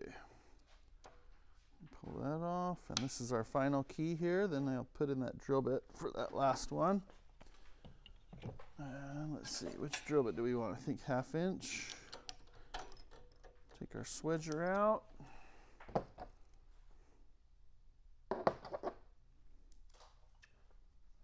There's our 1/2 inch.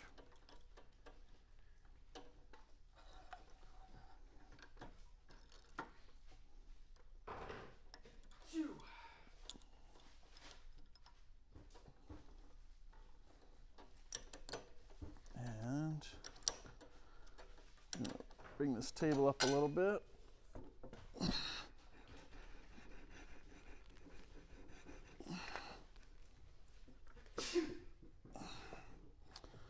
Set our stop right there.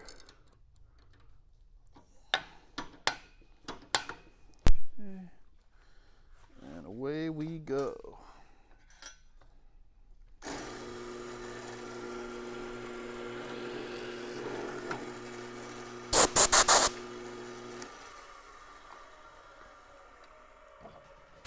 For this one, I'll just hammer it in because I don't have the swedger in the chuck. Should be fine. Just put it flush on something hard like this metal surface and then hit it. You can feel it squish a little. If it has a definite pattern, then you know it's probably plenty tight enough. Let's see, is this one here? And we'll finish taking the tape off here. Ready? Yep. All right, guys, thanks.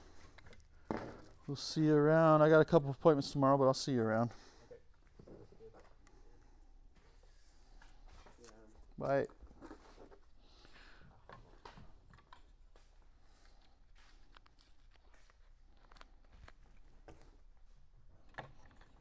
Okay, and then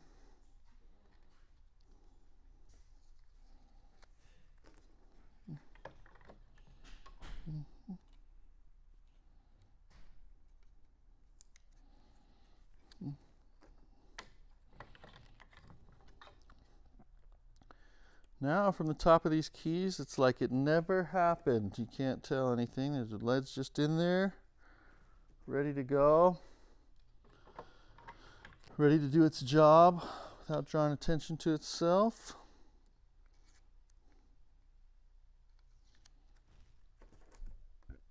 And I know now that I can play Man of La Mancha and Earl Kunick really well on this keyboard, or a little bit easier than it was before.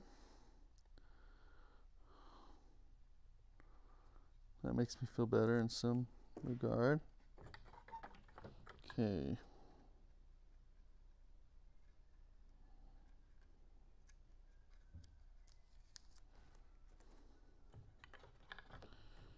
Yeah.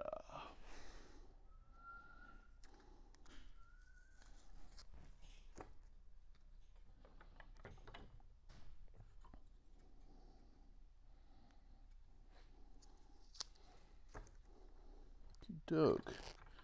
I'm going to be right back. We'll put this together and clean it off, stick it in the keyboard a little bit. Let's see. Just zoom out on that. And like I say, I'll be right back. Sorry, you're going to hear some popping here for a sec on my mic.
which I have. There's a chance it could still break, but I think it'd be all right. Wow, in fact, I have a giant masonry bit. Now that I'm looking, but we won't use that one. Let's see. Let me find the masonry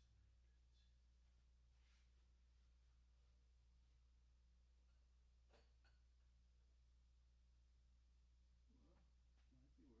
it. Let's see. Maybe I'll pick something up on the way home. Well, they're not expensive. They're not expensive. I'll just grab something on my way back home. Yeah. Okay.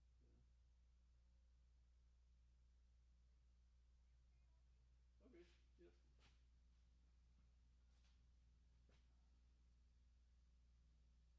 I think so. Is it because it's a holiday? Actually, no. He already came.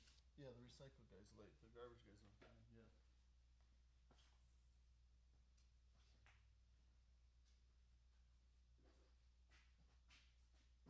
don't know.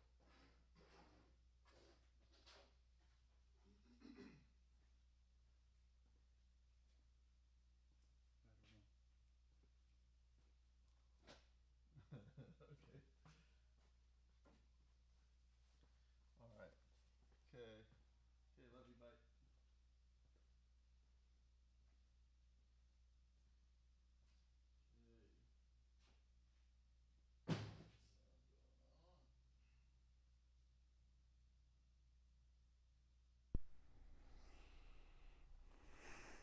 Okay, I think we're back in action here.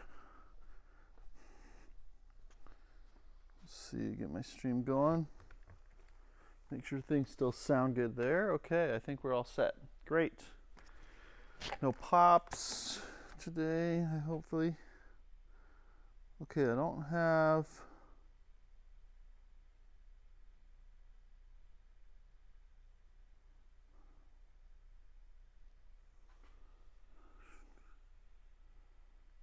stream should still be going, right?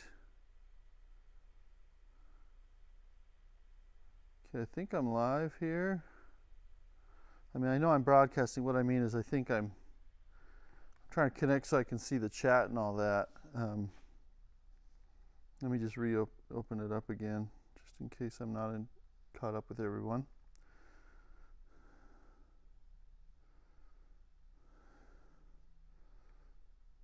Okay, let's see here. Let's go live.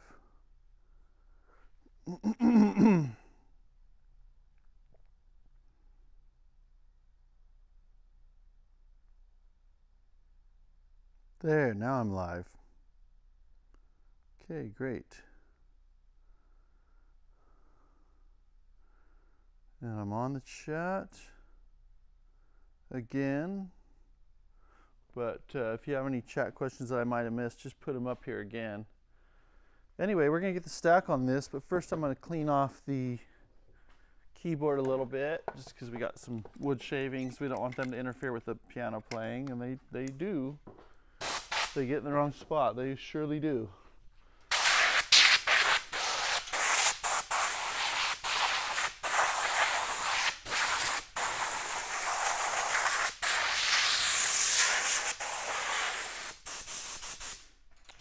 And I'm actually going to,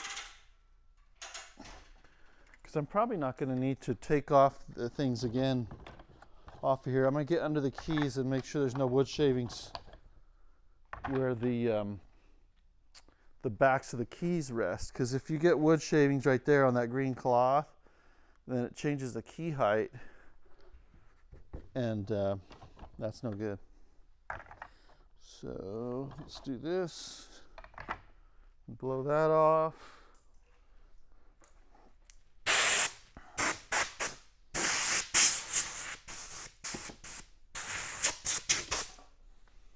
Okay.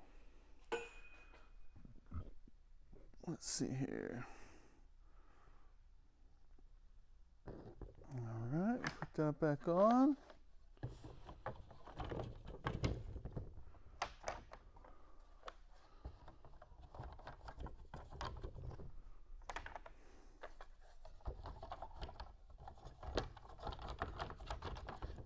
already know with the voicing of this piano, the tone of it, I want to brighten up some areas in the treble.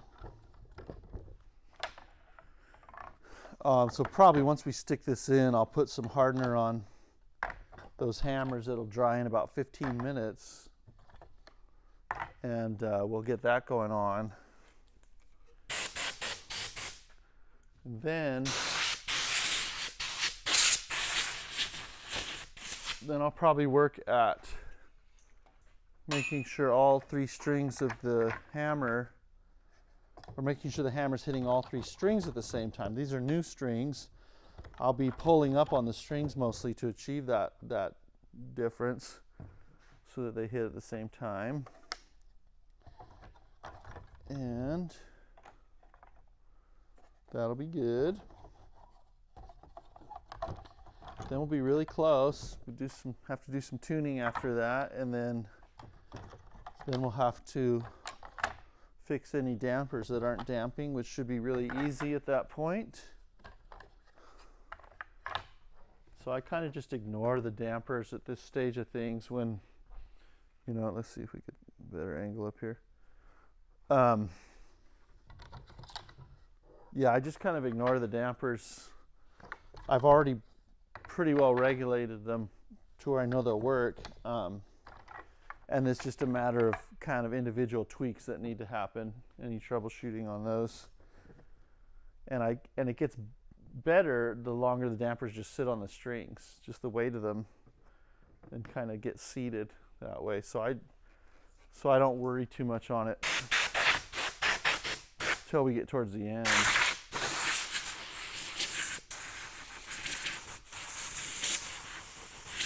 The piano's already regulated really well. I might weaken some springs a little bit if I have to. I'd prefer not to, actually, because I've kind of liked the feel of this, other than the weighting that we were addressing over the last few days. But anyway, I'm excited. I'm always excited anytime I make a change to stick it back in the piano and see what it's going to be like.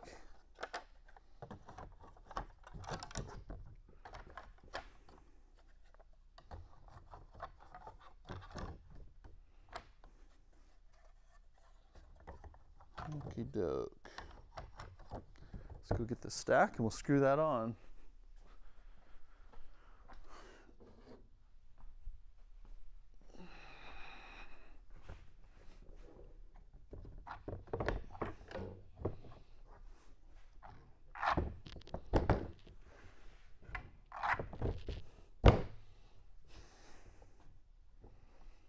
There we go, our stack screws.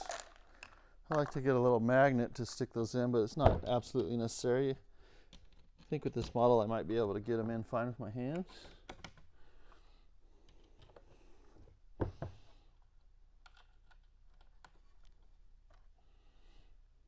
I don't mean without a screwdriver, I just mean to initially set them in the holes here.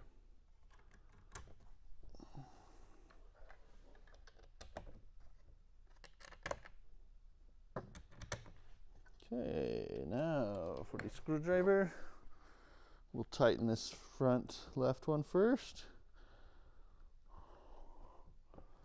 It is 11 o'clock. If you have some questions, I'll respond to them on the chat here. I'm not seeing anything new at this point, but if you want to, if you write something right now, I'll take a look and respond to it before we move on over the next half hour. Otherwise, I'll check at the half hour and the hour and respond to questions.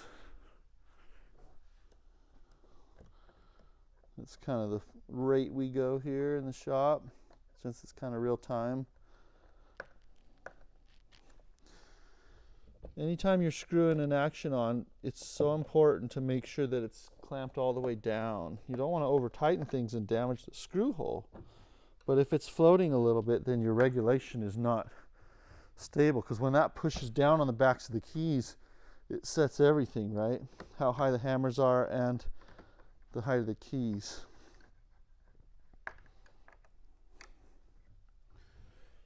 Okay. I'm not posing as a piano touch weight expert or guru, maybe an expert but not a guru. I don't know. In other words, I'm open to the fact that there's someone out there that knows more than me about making a piano feel good, and I would love to connect with those individuals if they run across this, and I would love to learn more too. But in the meantime, I rely on what I do know and my evaluation of the piano from the role of a pianist, how it feels to play it. I focus mainly on that.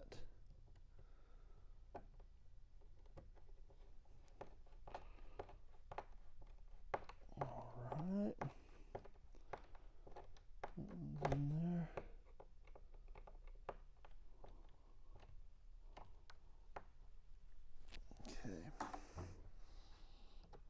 I think we did a stripped screw hole repair on that screw, so it was a little harder to screw in. So you don't want to be fooled thinking you're at the bottom. If you're not sure, you can always like tap. I'll show you something. If you're not sure if this is cinched down all the way there on the screw, you can get your screwdriver on the foot of the bracket, not on the screw, but on the actual foot, and then push down on it. And if the hammers go up, then it's floating and you need to be able to tighten that screw more. That's one trick I've used that's helped me in the past, identify that quickly.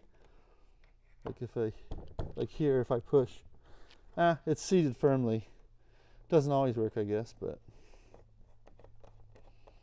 that one they didn't move as much. Okay, one more screw. Don't forget any screws if you're tightening the stack, a hammer action stack onto the key action. Okay, great. That's looking good. We're going to stick it in the piano.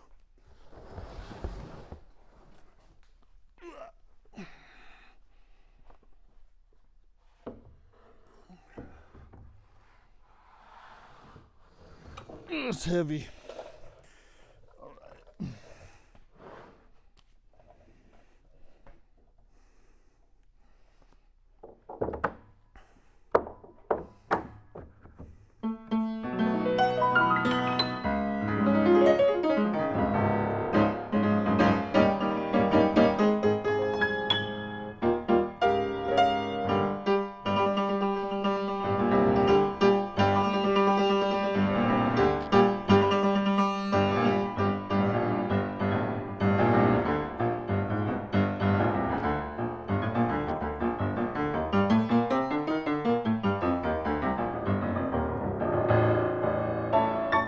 Just kind of getting a feel of things.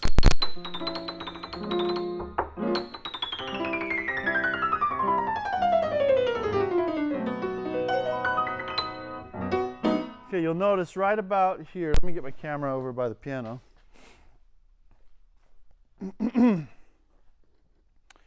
Before I forget. All right, so you'll notice, also, I'm not liking sitting on this stool. I'm going to get me a proper chair. Get my glue gun out of the way, and all's well. Okay, so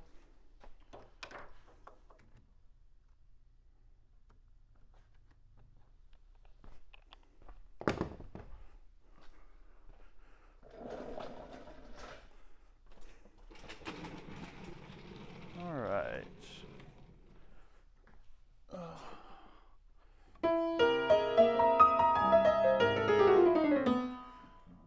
I noticed that the sound drops off up here.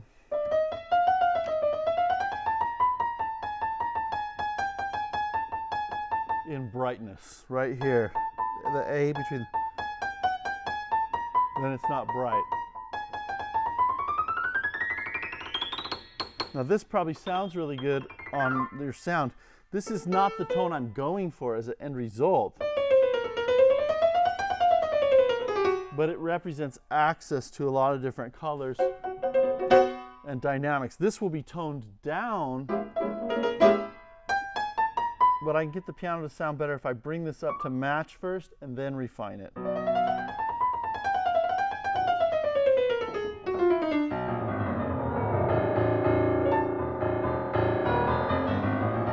I like the bottom fine, it's fine. Just want to brighten it up from the A on up. So I'm going to do that with Paraloid B72, which I will grab here.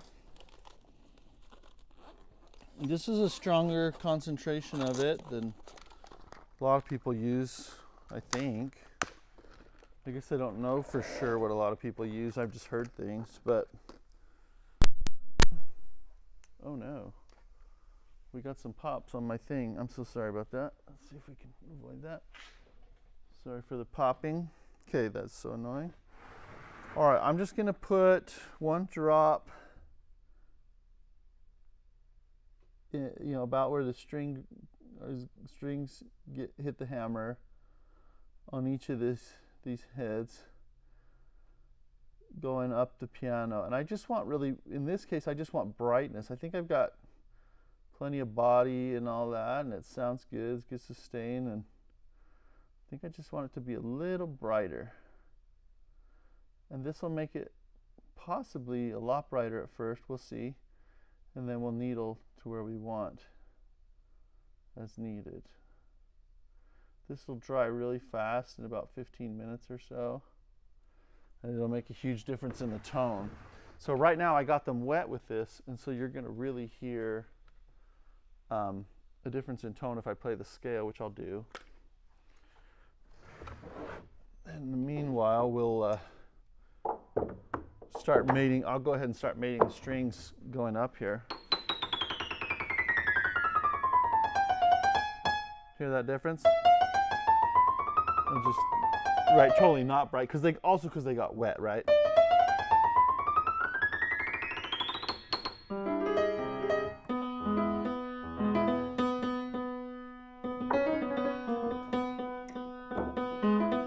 That B was kind of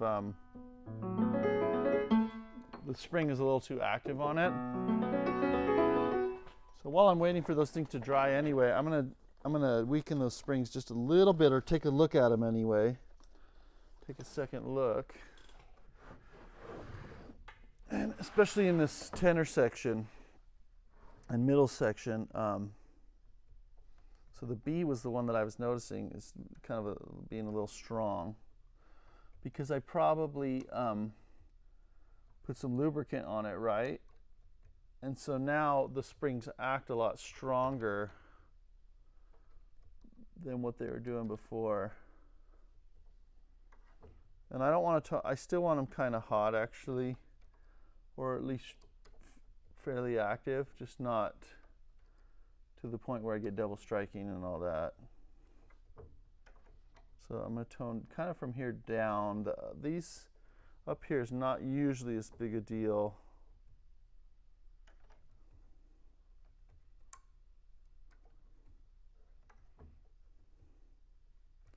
If I only go a little bit with the adjustment here, I'm most likely not going to mess up anything I've done prior in my regulation. You know, the one thing it will affect is how well the jack returns back underneath the knuckle after being played. It might be a little more like it might get stuck, but no, these are fine. So I think because we regulated it before and it was fine when the springs were acting a little more tame, and then I lubricated it and now they seem like they're a little more active, but really, so now if I bring it back to kind of the same point, I'm thinking it's not really going to, it'll work just fine is what I'm saying.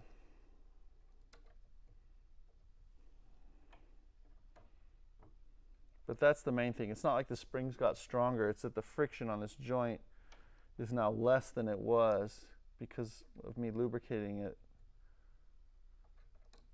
And so the spring is able to move that hammer a lot faster.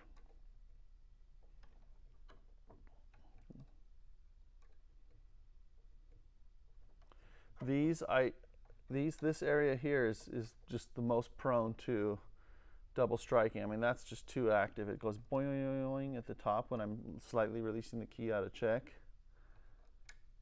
And okay, let's see here.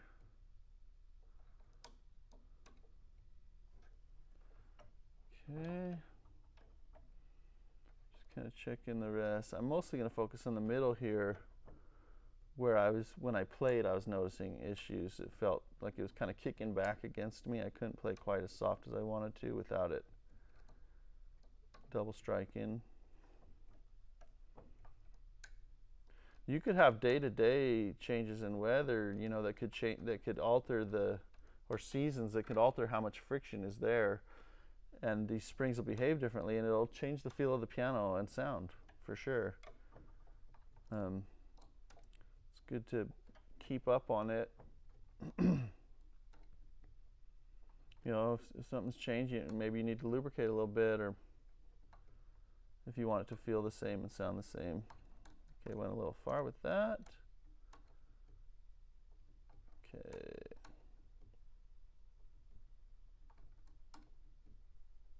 I like that. Goes up all the way still.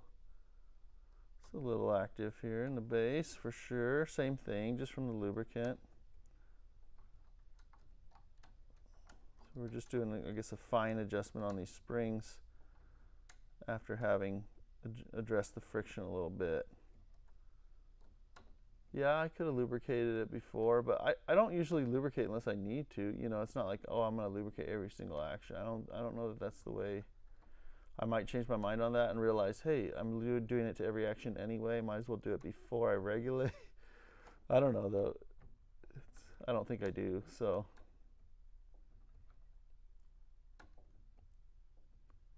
if you think about the amount of times you get to experience putting a piano together all the way through, for most people it's very, very few, you know, if they're working on pianos.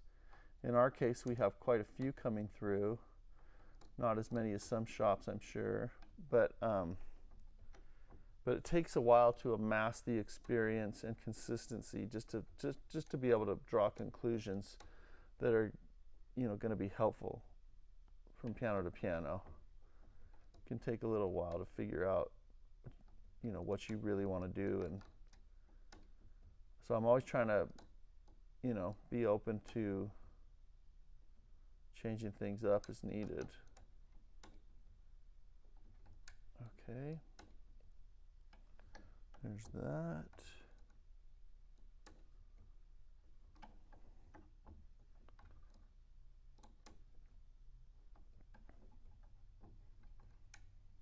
Said I wasn't going to worry about the ends, but I might as well, because they are quite a lot more active than before. This actually, weakening the spring can actually, it does actually decrease the resistance that you feel when you push the key. Because that spring is, once you push it, it's actually getting ready to push the key down, so you feel that force. So it's kind of like a hold force on the key after you play. Now, a lot of times we're not holding the key down, but you feel a difference. So if a piano has really strong springs and then you weaken them a little bit, it'll in general feel a little bit lighter in resistance. And that's a good thing, you know, as we've talked about this piano and the direction I want to go with it and making it not feel too heavy.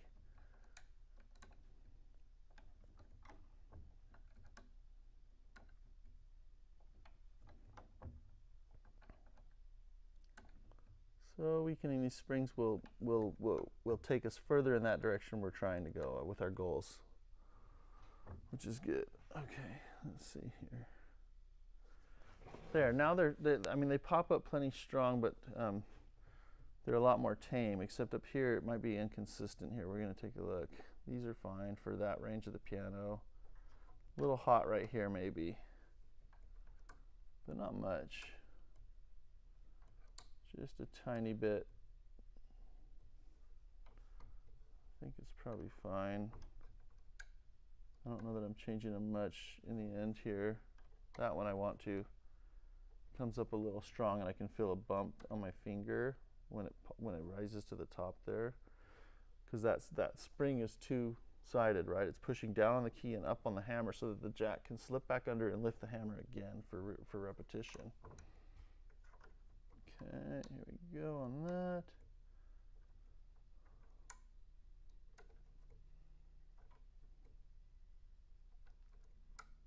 And again, I don't want to weaken these too much. I don't want to make it feel sluggish in repeating, but I don't want to add extra resistance to the mechanism.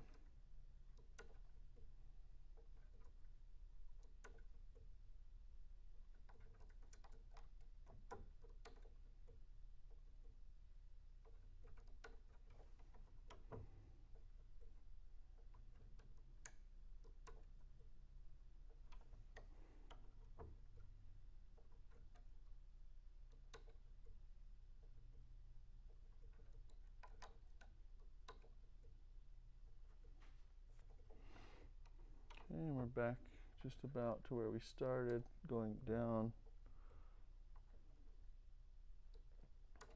In general, I kind of like it when the treble springs are plenty active.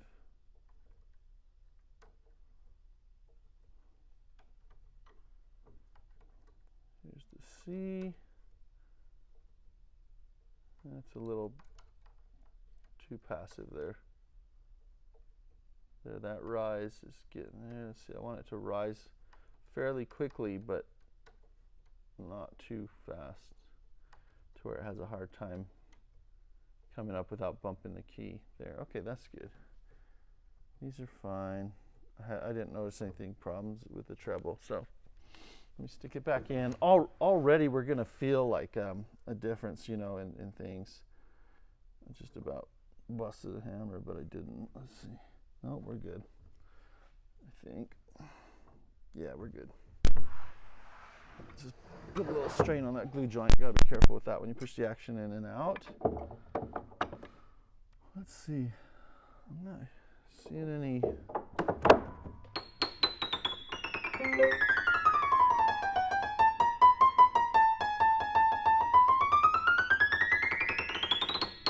Notice it's a lot brighter now.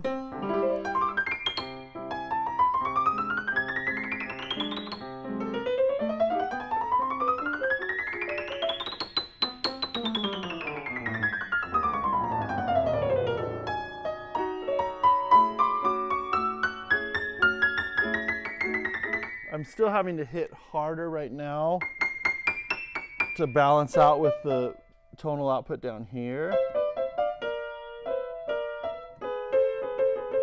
But this might get a little harder with a few more minutes because I have lacquer in these hammers. That acetone that I dissolve the paraloid in will also dissolve the lacquer and draw it up a little bit and re-solidify it. And that kicks in a little bit later. Takes a little bit longer to you know, show its final result than just the paraloid alone. So I don't want to dump it on there again. I want to just wait. I'm going to go ahead and level the strings to the hammers.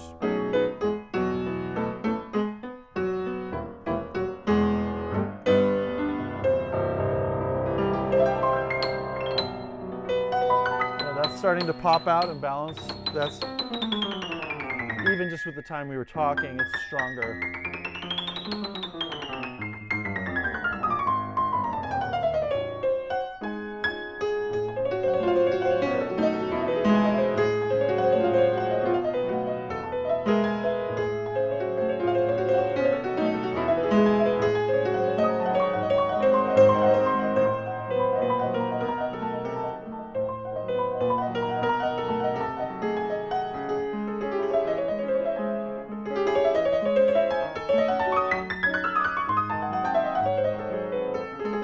Sorry for this incredibly non-musical rendition of it. I'm just kind of playing notes, I'm not really thinking about my performance. I'm just trying to see if it feels good, and it does. Like, I'm not feeling any.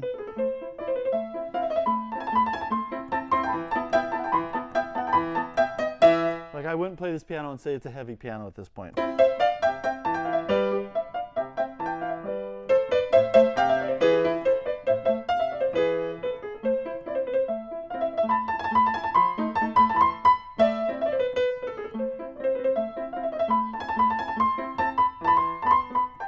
is still, after I played off the initial crust, it went mellow again. But again, I'm not going to judge it yet. I'm just noticing musically, it's more work than I want in the end, but we'll get there.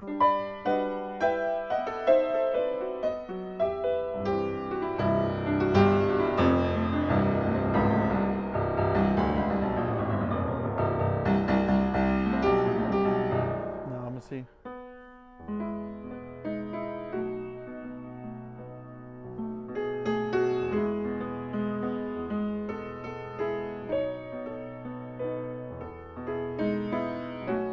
Now when I play softer, the B isn't so bouncy.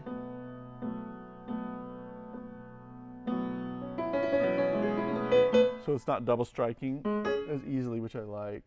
Oh, here we have a question here from Jesse Balboa.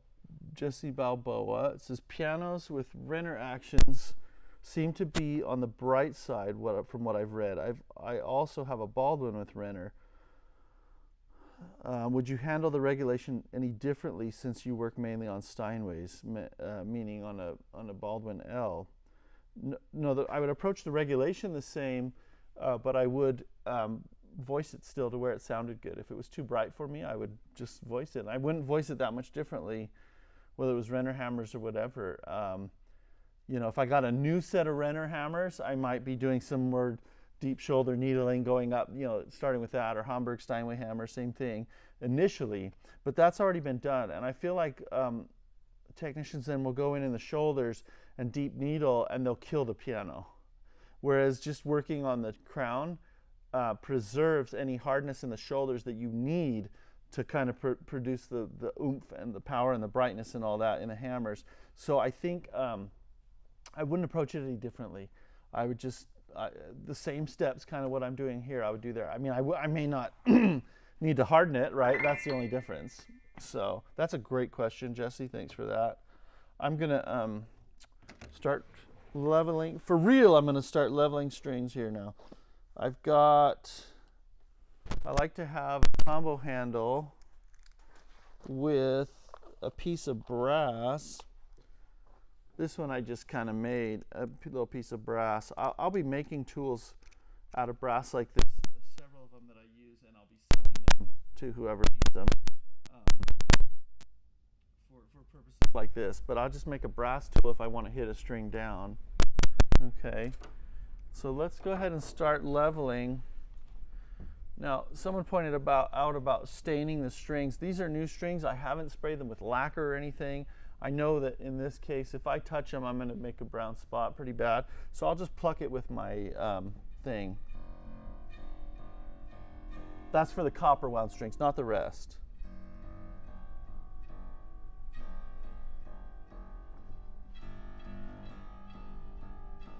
So far, so good.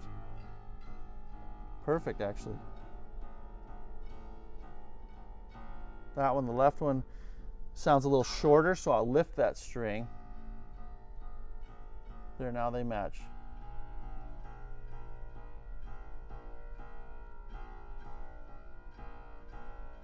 The middle one sounds a little bit shorter. I'll lift him just a little bit. Now the outsides are a little shorter, so I just went a little far is all with the middle, but that's okay. They're new strings.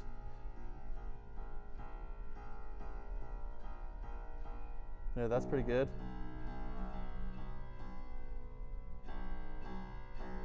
Just a tiny bit on the middle here, just like a little bit of a massage is all.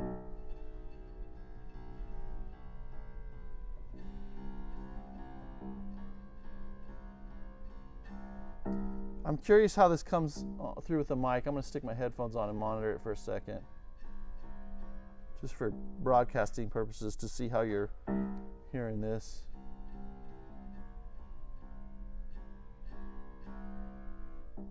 After I do this note.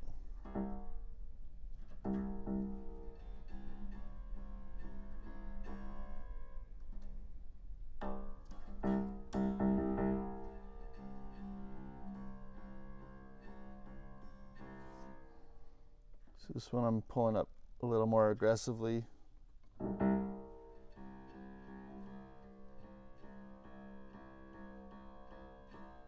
Perfect. Okay, let me get on my monitor so you can hear all that. Just plucking business here. Okay.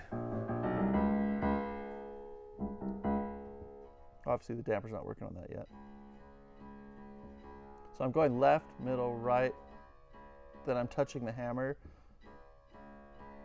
Left, middle, right. And the left is shorter. So I pull up on the left, right? Just a bit. Now they're closer, but I want to go up on the left a little more and a tiny bit in the middle because I heard the sound was a little bit shorter on those.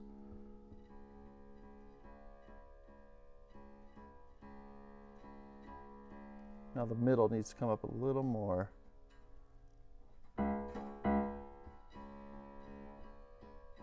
There, those are pretty good. Almost. The middle just a little higher there. Okay.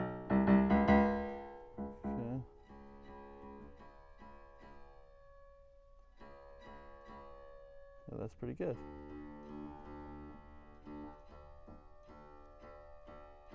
So that one's short, short, long. Piano Morse code. And that's left. I'm going to pull up the left and the middle. And the right one was long because it wasn't touching the hammer yet. See now if it's touching all three. So I'm going to go to open, then touch. The middle one is touching and making a shorter sound than the left. There. The left is a little bit longer than the rest. I'll just give them a little tap back down. Okay.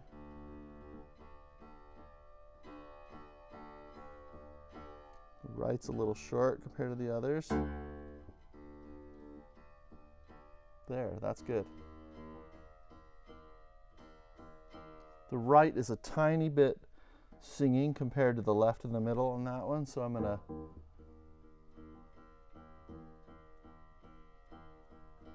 the left is still needs to come up just a bit.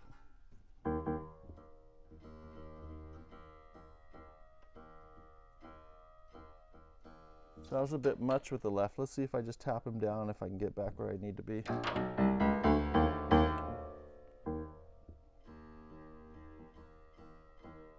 Okay, good.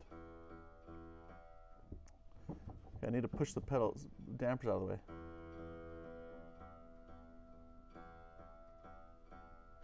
So this is left, right, left, middle, right, and the right singing a little more. So I'm going to pull up a little bit on the left and the middle.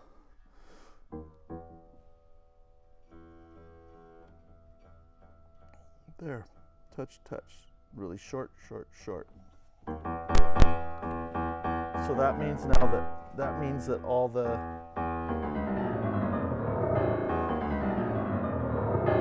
bass strings are hitting the hammer's hitting all the strings at the same time for the bass section, okay? And you hear a nice defined attack. So that's good. Now I can just touch these with my fingers.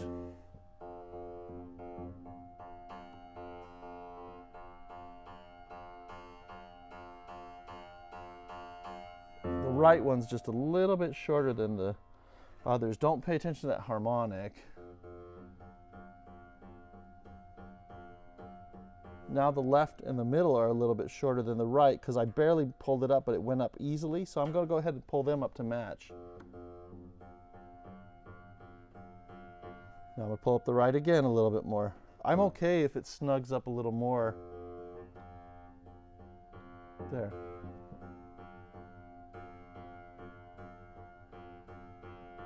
Maybe go a little more on the right, up. A little more on the left. It's okay that I'm going back and forth. It doesn't bother me. There, that's pretty darn good.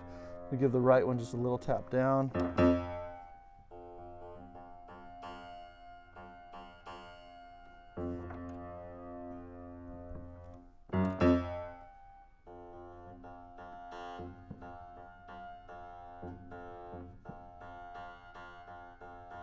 Went a little bit too far pushing that down.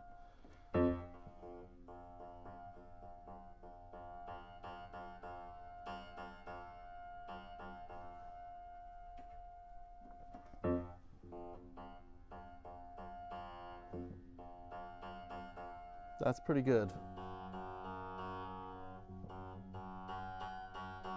Okay, the middle and the right need to be pulled up. Now the left and the right after that. I'm gonna hit the left one down, back down where I came from a little bit. Now I'm just gonna pull up on the right. And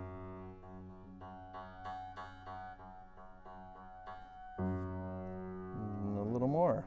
Didn't quite get where I wanted to be.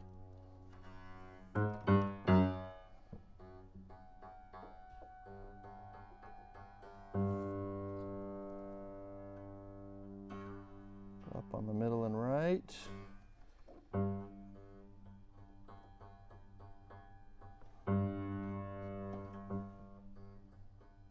Then short, short, short.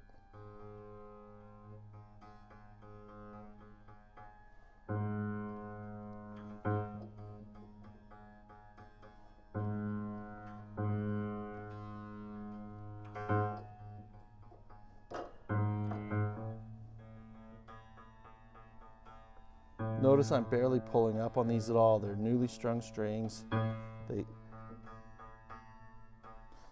The bend that goes under the A graph here gets defined more really easily.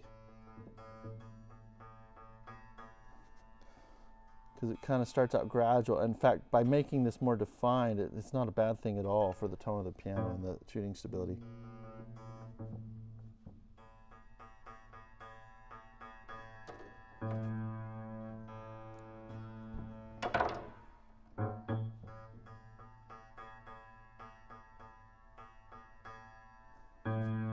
Getting close. Pull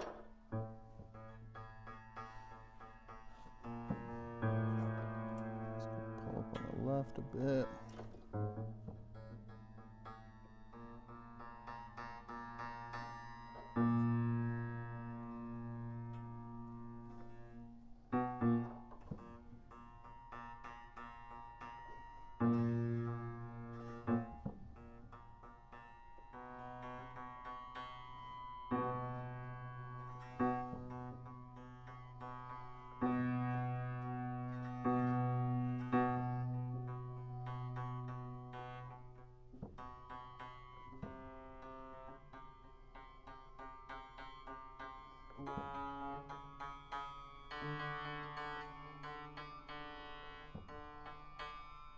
Okay, the middle and the right are lower than the left string, so they were shorter. Now the left is a little lower than those two that I just pulled up.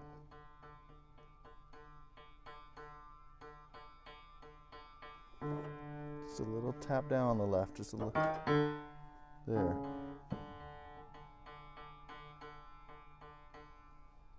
Just about there, just kind of going back and forth a little bit on that string. There. Sometimes I'm plucking in different order, just whatever's. So if you're trying to follow along, it might be kind of like, wait, which one's high, which one's low?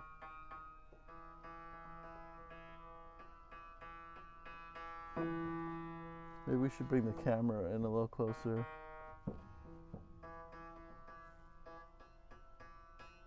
Yeah, let's get you a better view from the camera here. Just one sec.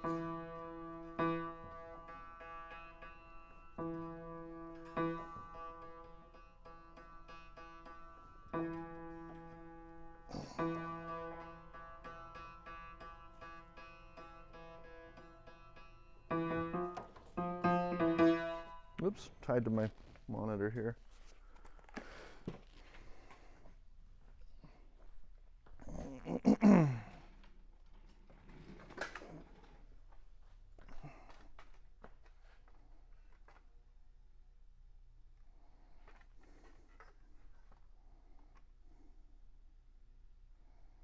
There.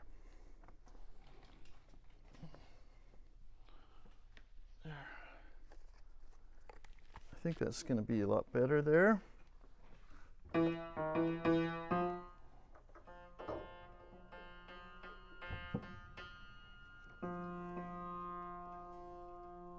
can follow along a little better maybe what string I'm plucking.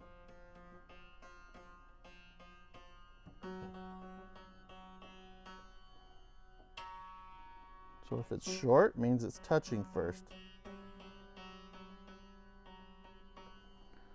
What you want is the Morse code letter S, dot, dot, dot.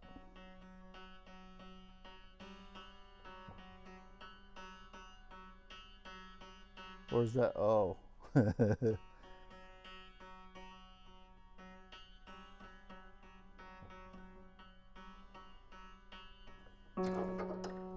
Middle one's a little high.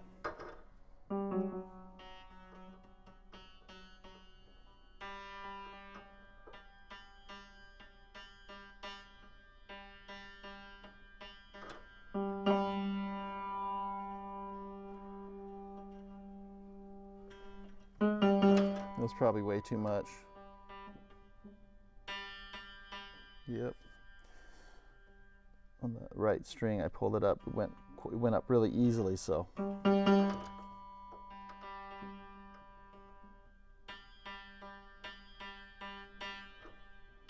Now it's short though. The other ones went up too, so now I can go up a little more on the right.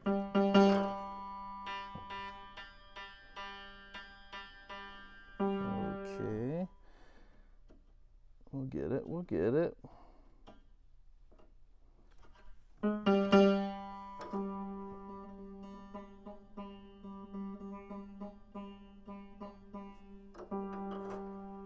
Sounds like the middle just needs to come up a bit, huh? There, dot, dot, dot.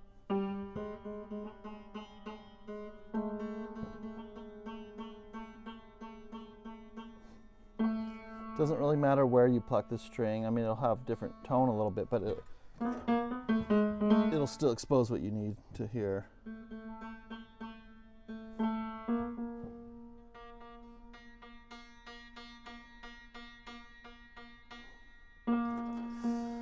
Okay.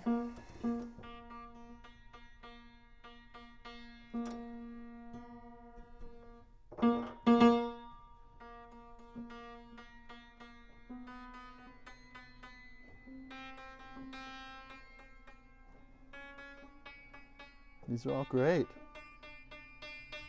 So what have we done so far? All we've done is we shaped the hammers, right, on a hammer shaping stick. And tried to make those flat across. So it worked, for the most part.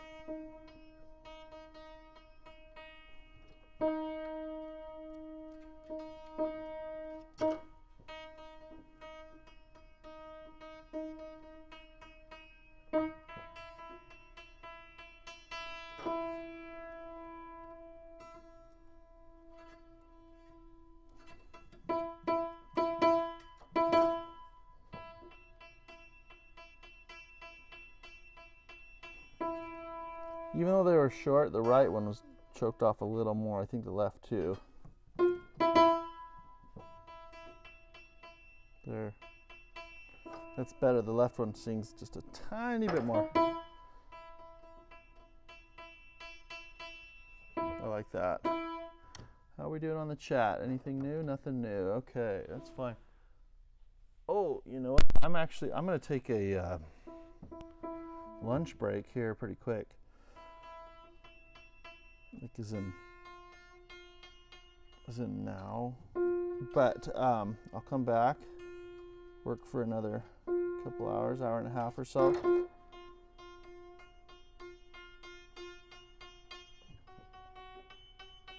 So my plan is to close the stream and reopen it. Oh, there goes our camera signal. Kitty cat trying to reconnect it. It's a wireless. It's an app that connects your phone camera wirelessly. So it's It's not the most stable connection, you know.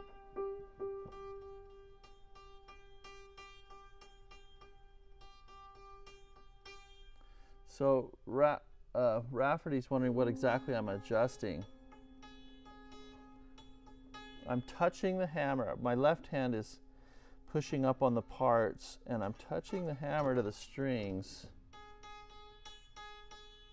Just kind of kissing it, not pushing really, really hard, but just a little bit, simulating when the hammer would hit the strings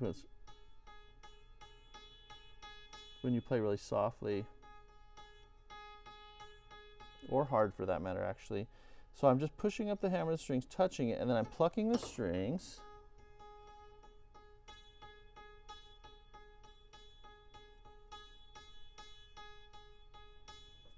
And don't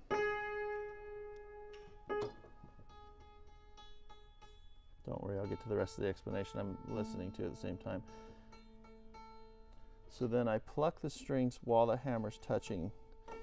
And if I hear that a string is singing, right, there's 3 strings to this note.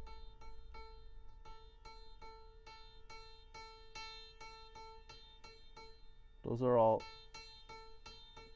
short, the shortness or longness of the note ringing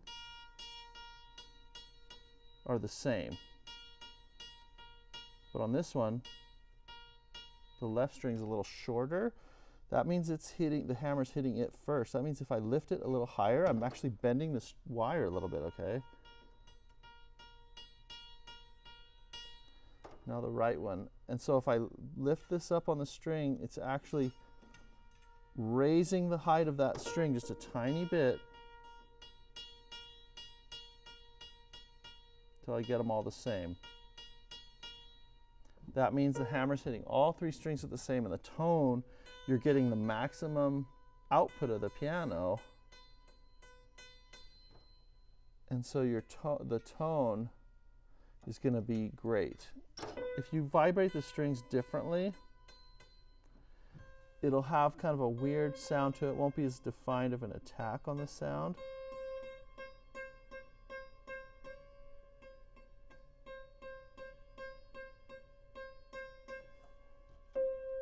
So that's what we're doing. It's called mating. In this case, the strings to the hammers. I can get on the felt hammers underneath. I could file the felt down a little bit in one area where it's going to strike the middle, left, or right string. So I can level it.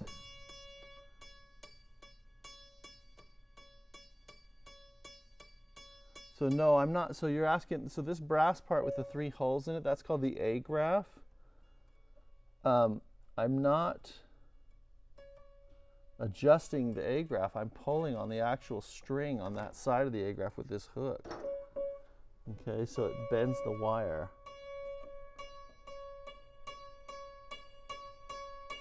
So the left one needs to be raised more.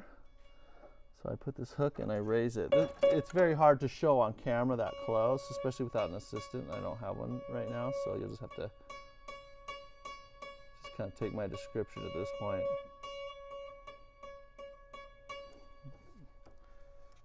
But I've made just a little hook out of an old bass string and put some material around it to be more comfortable on my fingers. And I'm pulling one or the other up. You hear this? Long, long, short, long, long, short. So I'm going right, middle, left in my plucking order. Whoops, sorry. So I'm going to lift up on that short one, which is the left string. And now let's hear what we have. Now we have long, short, short, long, short, short. So I need to lift up on both the left and the middle now a little more. So these are brand new strings, so there's a little bit of a give to them, and it'll bend and sit at a higher point. Long, long, long, long or short, long, short, short, long, short. I just went a little far with the middle one. I'm going to tap it down a tiny bit, maybe with this tool here, because I can't get down there very well on a D.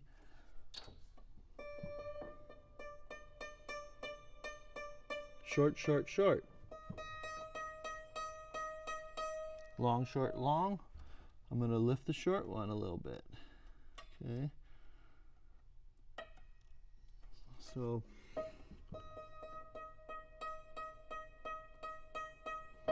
the timing of the string, the way it vibrates, whether like it goes down and up, right? Down, up, down, up, down, up, right? If the hammer doesn't hit all three strings at the same time, you'll mess up the timing of that. So one might be down while the other one's up, and they'll be kind of, you know, out of phase with each other in a way. So even if it was in tune, it would sound weird.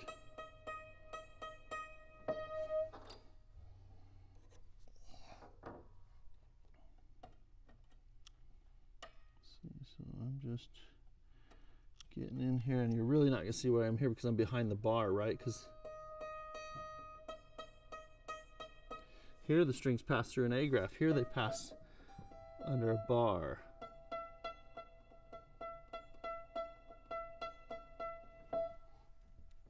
So just a little bit, with brand new strings, just a little bit of movement will do it. If these strings were old, I might be tempted to just work on the hammer, which is what I usually do,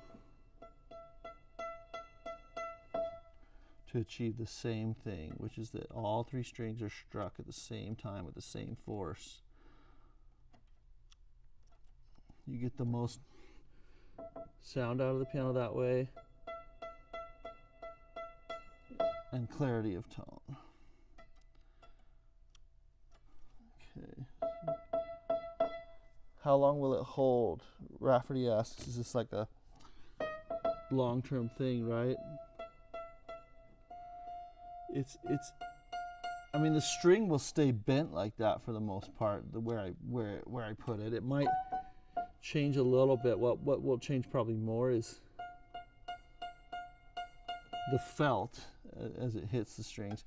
But actually the felt, you picture this, it's cutting against the strings, or the strings are cutting against the felt over and over over time as it's hit. So actually what happens is it'll mate even further as the piano's played in. It'll get better over time. But if I go through and I pull these strings and then I check them, if I went through again, or I stick a needle in the hammer, it might change. It might not be right on, but it'll be so much closer than where it was that the tone overall will be much better. So it's worth going through it once over the piano like this.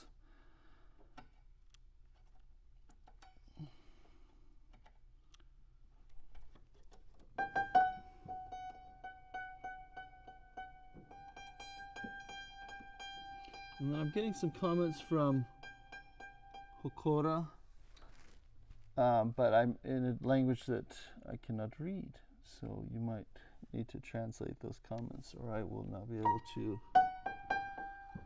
read them.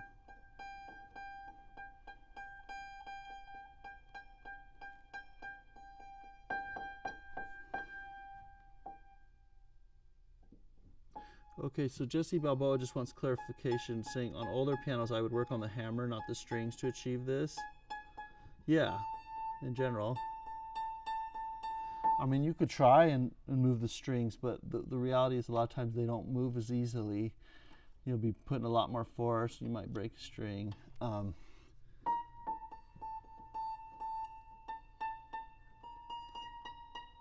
doesn't change as easily.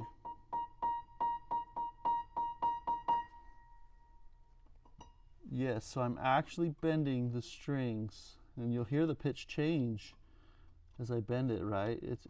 We're not to the stage of saving a final tuning.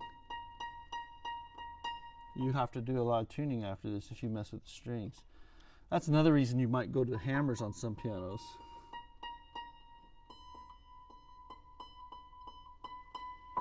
Yeah, the string actually, so you're wondering, you know, with that much tension, how can that work and be like a stable thing? It is, it works.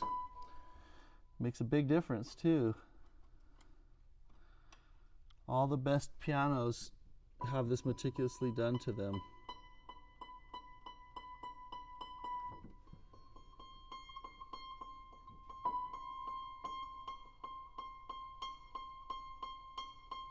Oh, Hokora has translated his comment, or her comment, sorry, I'm not sure. I have given up on piano long ago. I have very much admiration to those who work on piano, such as you, who take care of many details. Thanks very much for that. Thanks for that show of appreciation.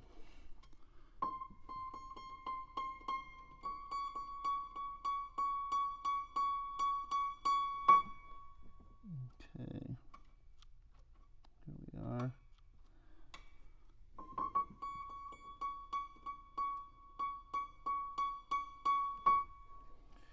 Also, even on a newly strung piano, if I can't get the string up here in the treble, if I can't get enough of a change where I need it to be level, then I go to the hammer. So it's not uncommon that in the very highest treble section, I'm just going to go to the hammer. But it's faster if I don't have to.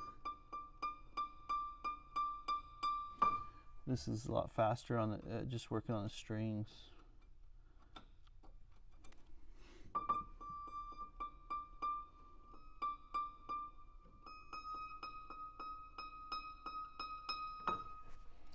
And to be clear, I like to listen to the strings sing first before I touch them with the hammer open. And then listen to what it's doing.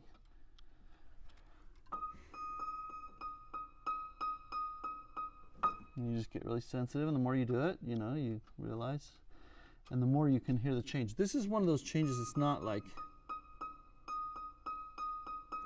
it's subtle enough. What can I say? It's hard to perceive because you're not, most people aren't used to listening to piano so carefully. So it's hard to perceive if you're first learning about this, but after you do it a while and voice pianos for a while, tune, you'll realize, oh, that sounds way better, you know, after I did that. It can kind of have an effect of a piano that's not perfectly in tune. And you do this, you'll realize, oh, it sounds more in tune, even though we didn't change the tuning any better.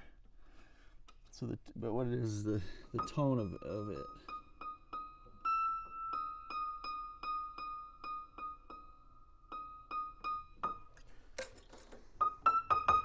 Now, Model D is a little harder to work with. I can't push strings down as easily because the dampers are in the way without a longer brass tool.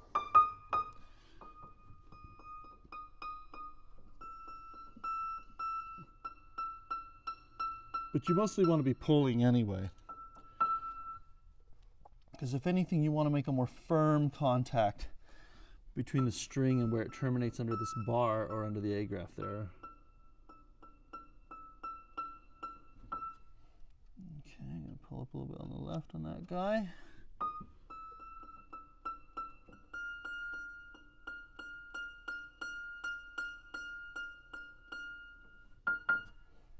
Okay. Let's do this here.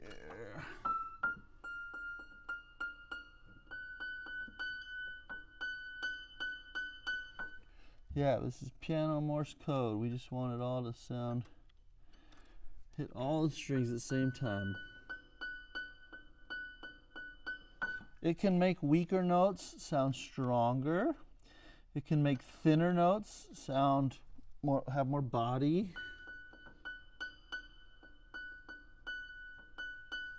It can make notes that don't have a clear sound, like they're almost slightly out of tune, the strings from each other, make them sound more in tune.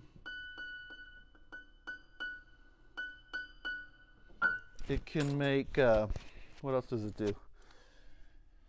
You can have a really thin sounding note that sounds too bright in a way, and then you do this, and it doesn't sound as bright anymore, but it retains its strength in tone. So not overly bright, but strong still.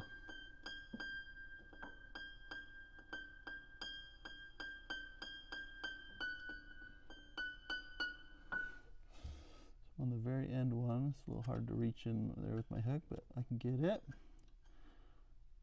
And I just want to do one and then the other. Okay. See if that did it. Good. Short, short, short. Okay.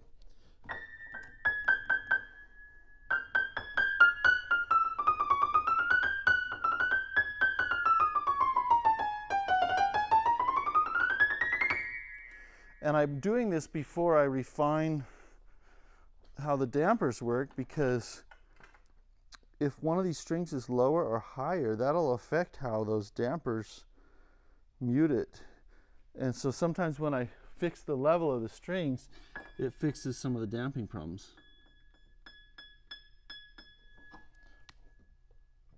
The other can also be true if you have an older piano that's worn in a little bit and you change the string height. The damper might have been working fine, now all of a sudden it's not. So you would have to adjust it to work better under that new circumstance if you really want to move that string. So you got to kind of consider whether you want to go there or not.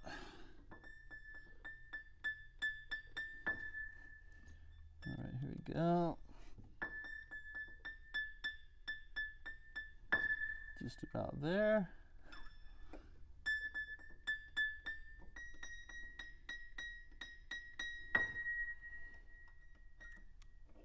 I'll bring in, see, I want to see if I can get you where my hands, where you can still see really well. Even though my hands are kind of getting in there too, right? Let's see, we'll bring you in closer. Okay, that might be a little better for you.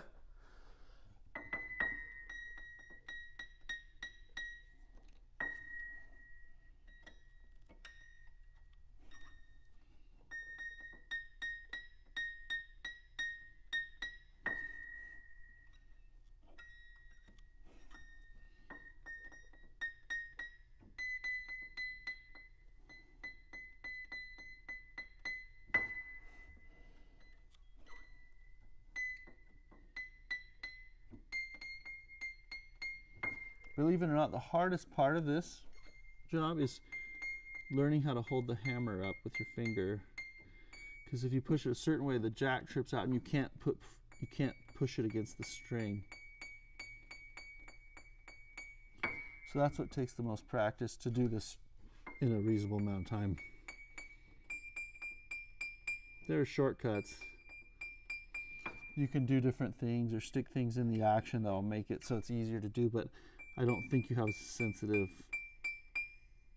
a touch. I can touch the string very softly but have it be consistent.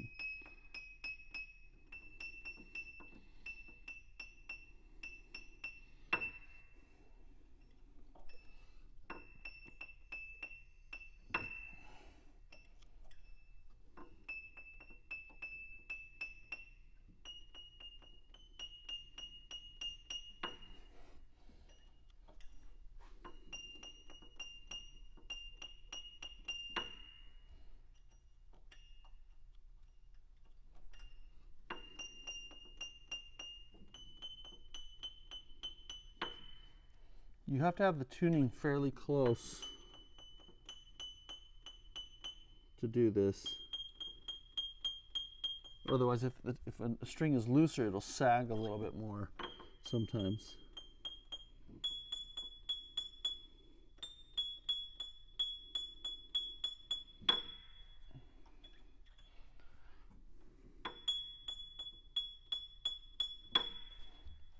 There we go.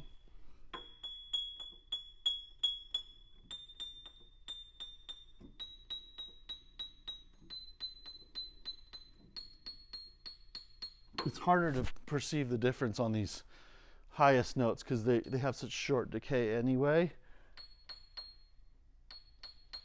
But after practice, you can do it. This is a really nice piano, actually. It's got good sustain here for even this high. Even though the strings are still short, the tone rings out nicely. We put a new bridge cap on it on this one, and we're able to reset how the string passes over the bridge, which helped that a little bit. So, just kind of side note. Okay, I'm gonna answer some questions and then go take a lunch break. Okay.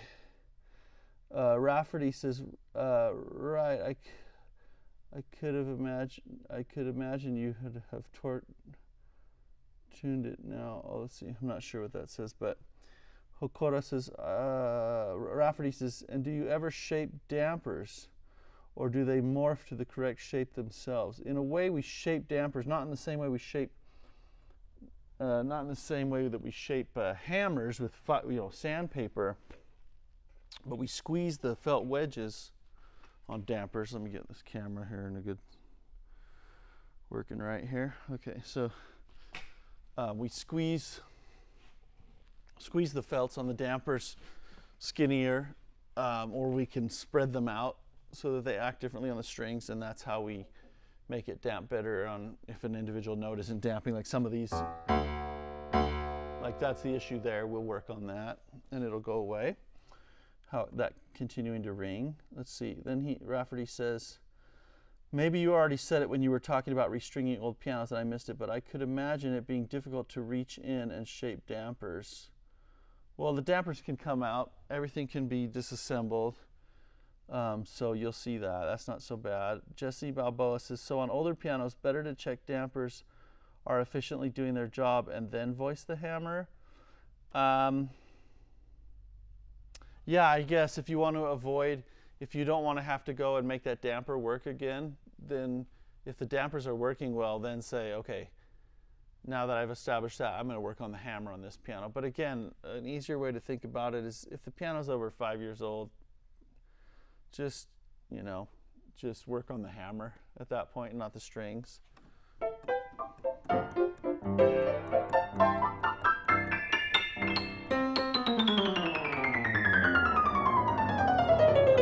Now, after our hardener has dried here,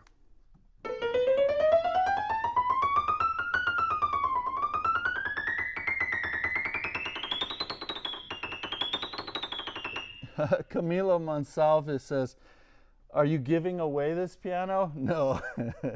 This belongs to a customer.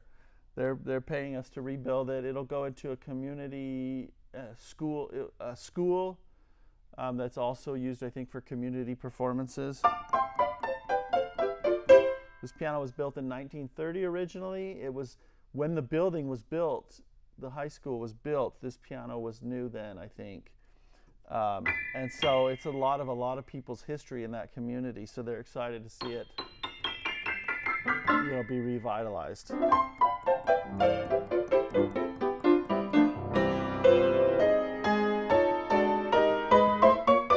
So because we've tugged on the strings, they're way out of tune. But anyway, no lunch until I name my yacht. Okay, I'll name it Hungry Piano Man.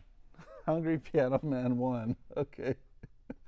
Because I need to eat lunch. I'll be back. I'm gonna cut the stream, and then I'll go eat lunch. I'll try and make it quick, half hour or so. Come back, work on this piano. Another hour and a half, and we'll see where we're at that point. So thanks so much for joining in. This has been fun. I really appreciate the questions, the participation. Everyone is at such varying levels of expertise. Sometimes it's hard for me to kind of jump back and forth sometimes, so I apologize for that, but it's good. I don't care what level of expertise you are. I don't want you to feel stupid for asking anything, whether it's just the names of the parts or anything. And if it takes me a minute, I just kind of have to adjust to who I'm speaking to a little bit, and that doesn't matter at all. Anyone can learn this. It's not rocket science. Like in principle, it's simple, right? I'm just bending the strings up so that the hammer hits them all at the same time and we get a good sound. That's it in a nutshell. So anyway, we'll join back in a minute. I'm going to go ahead and cut the stream, and we'll see you in a little bit.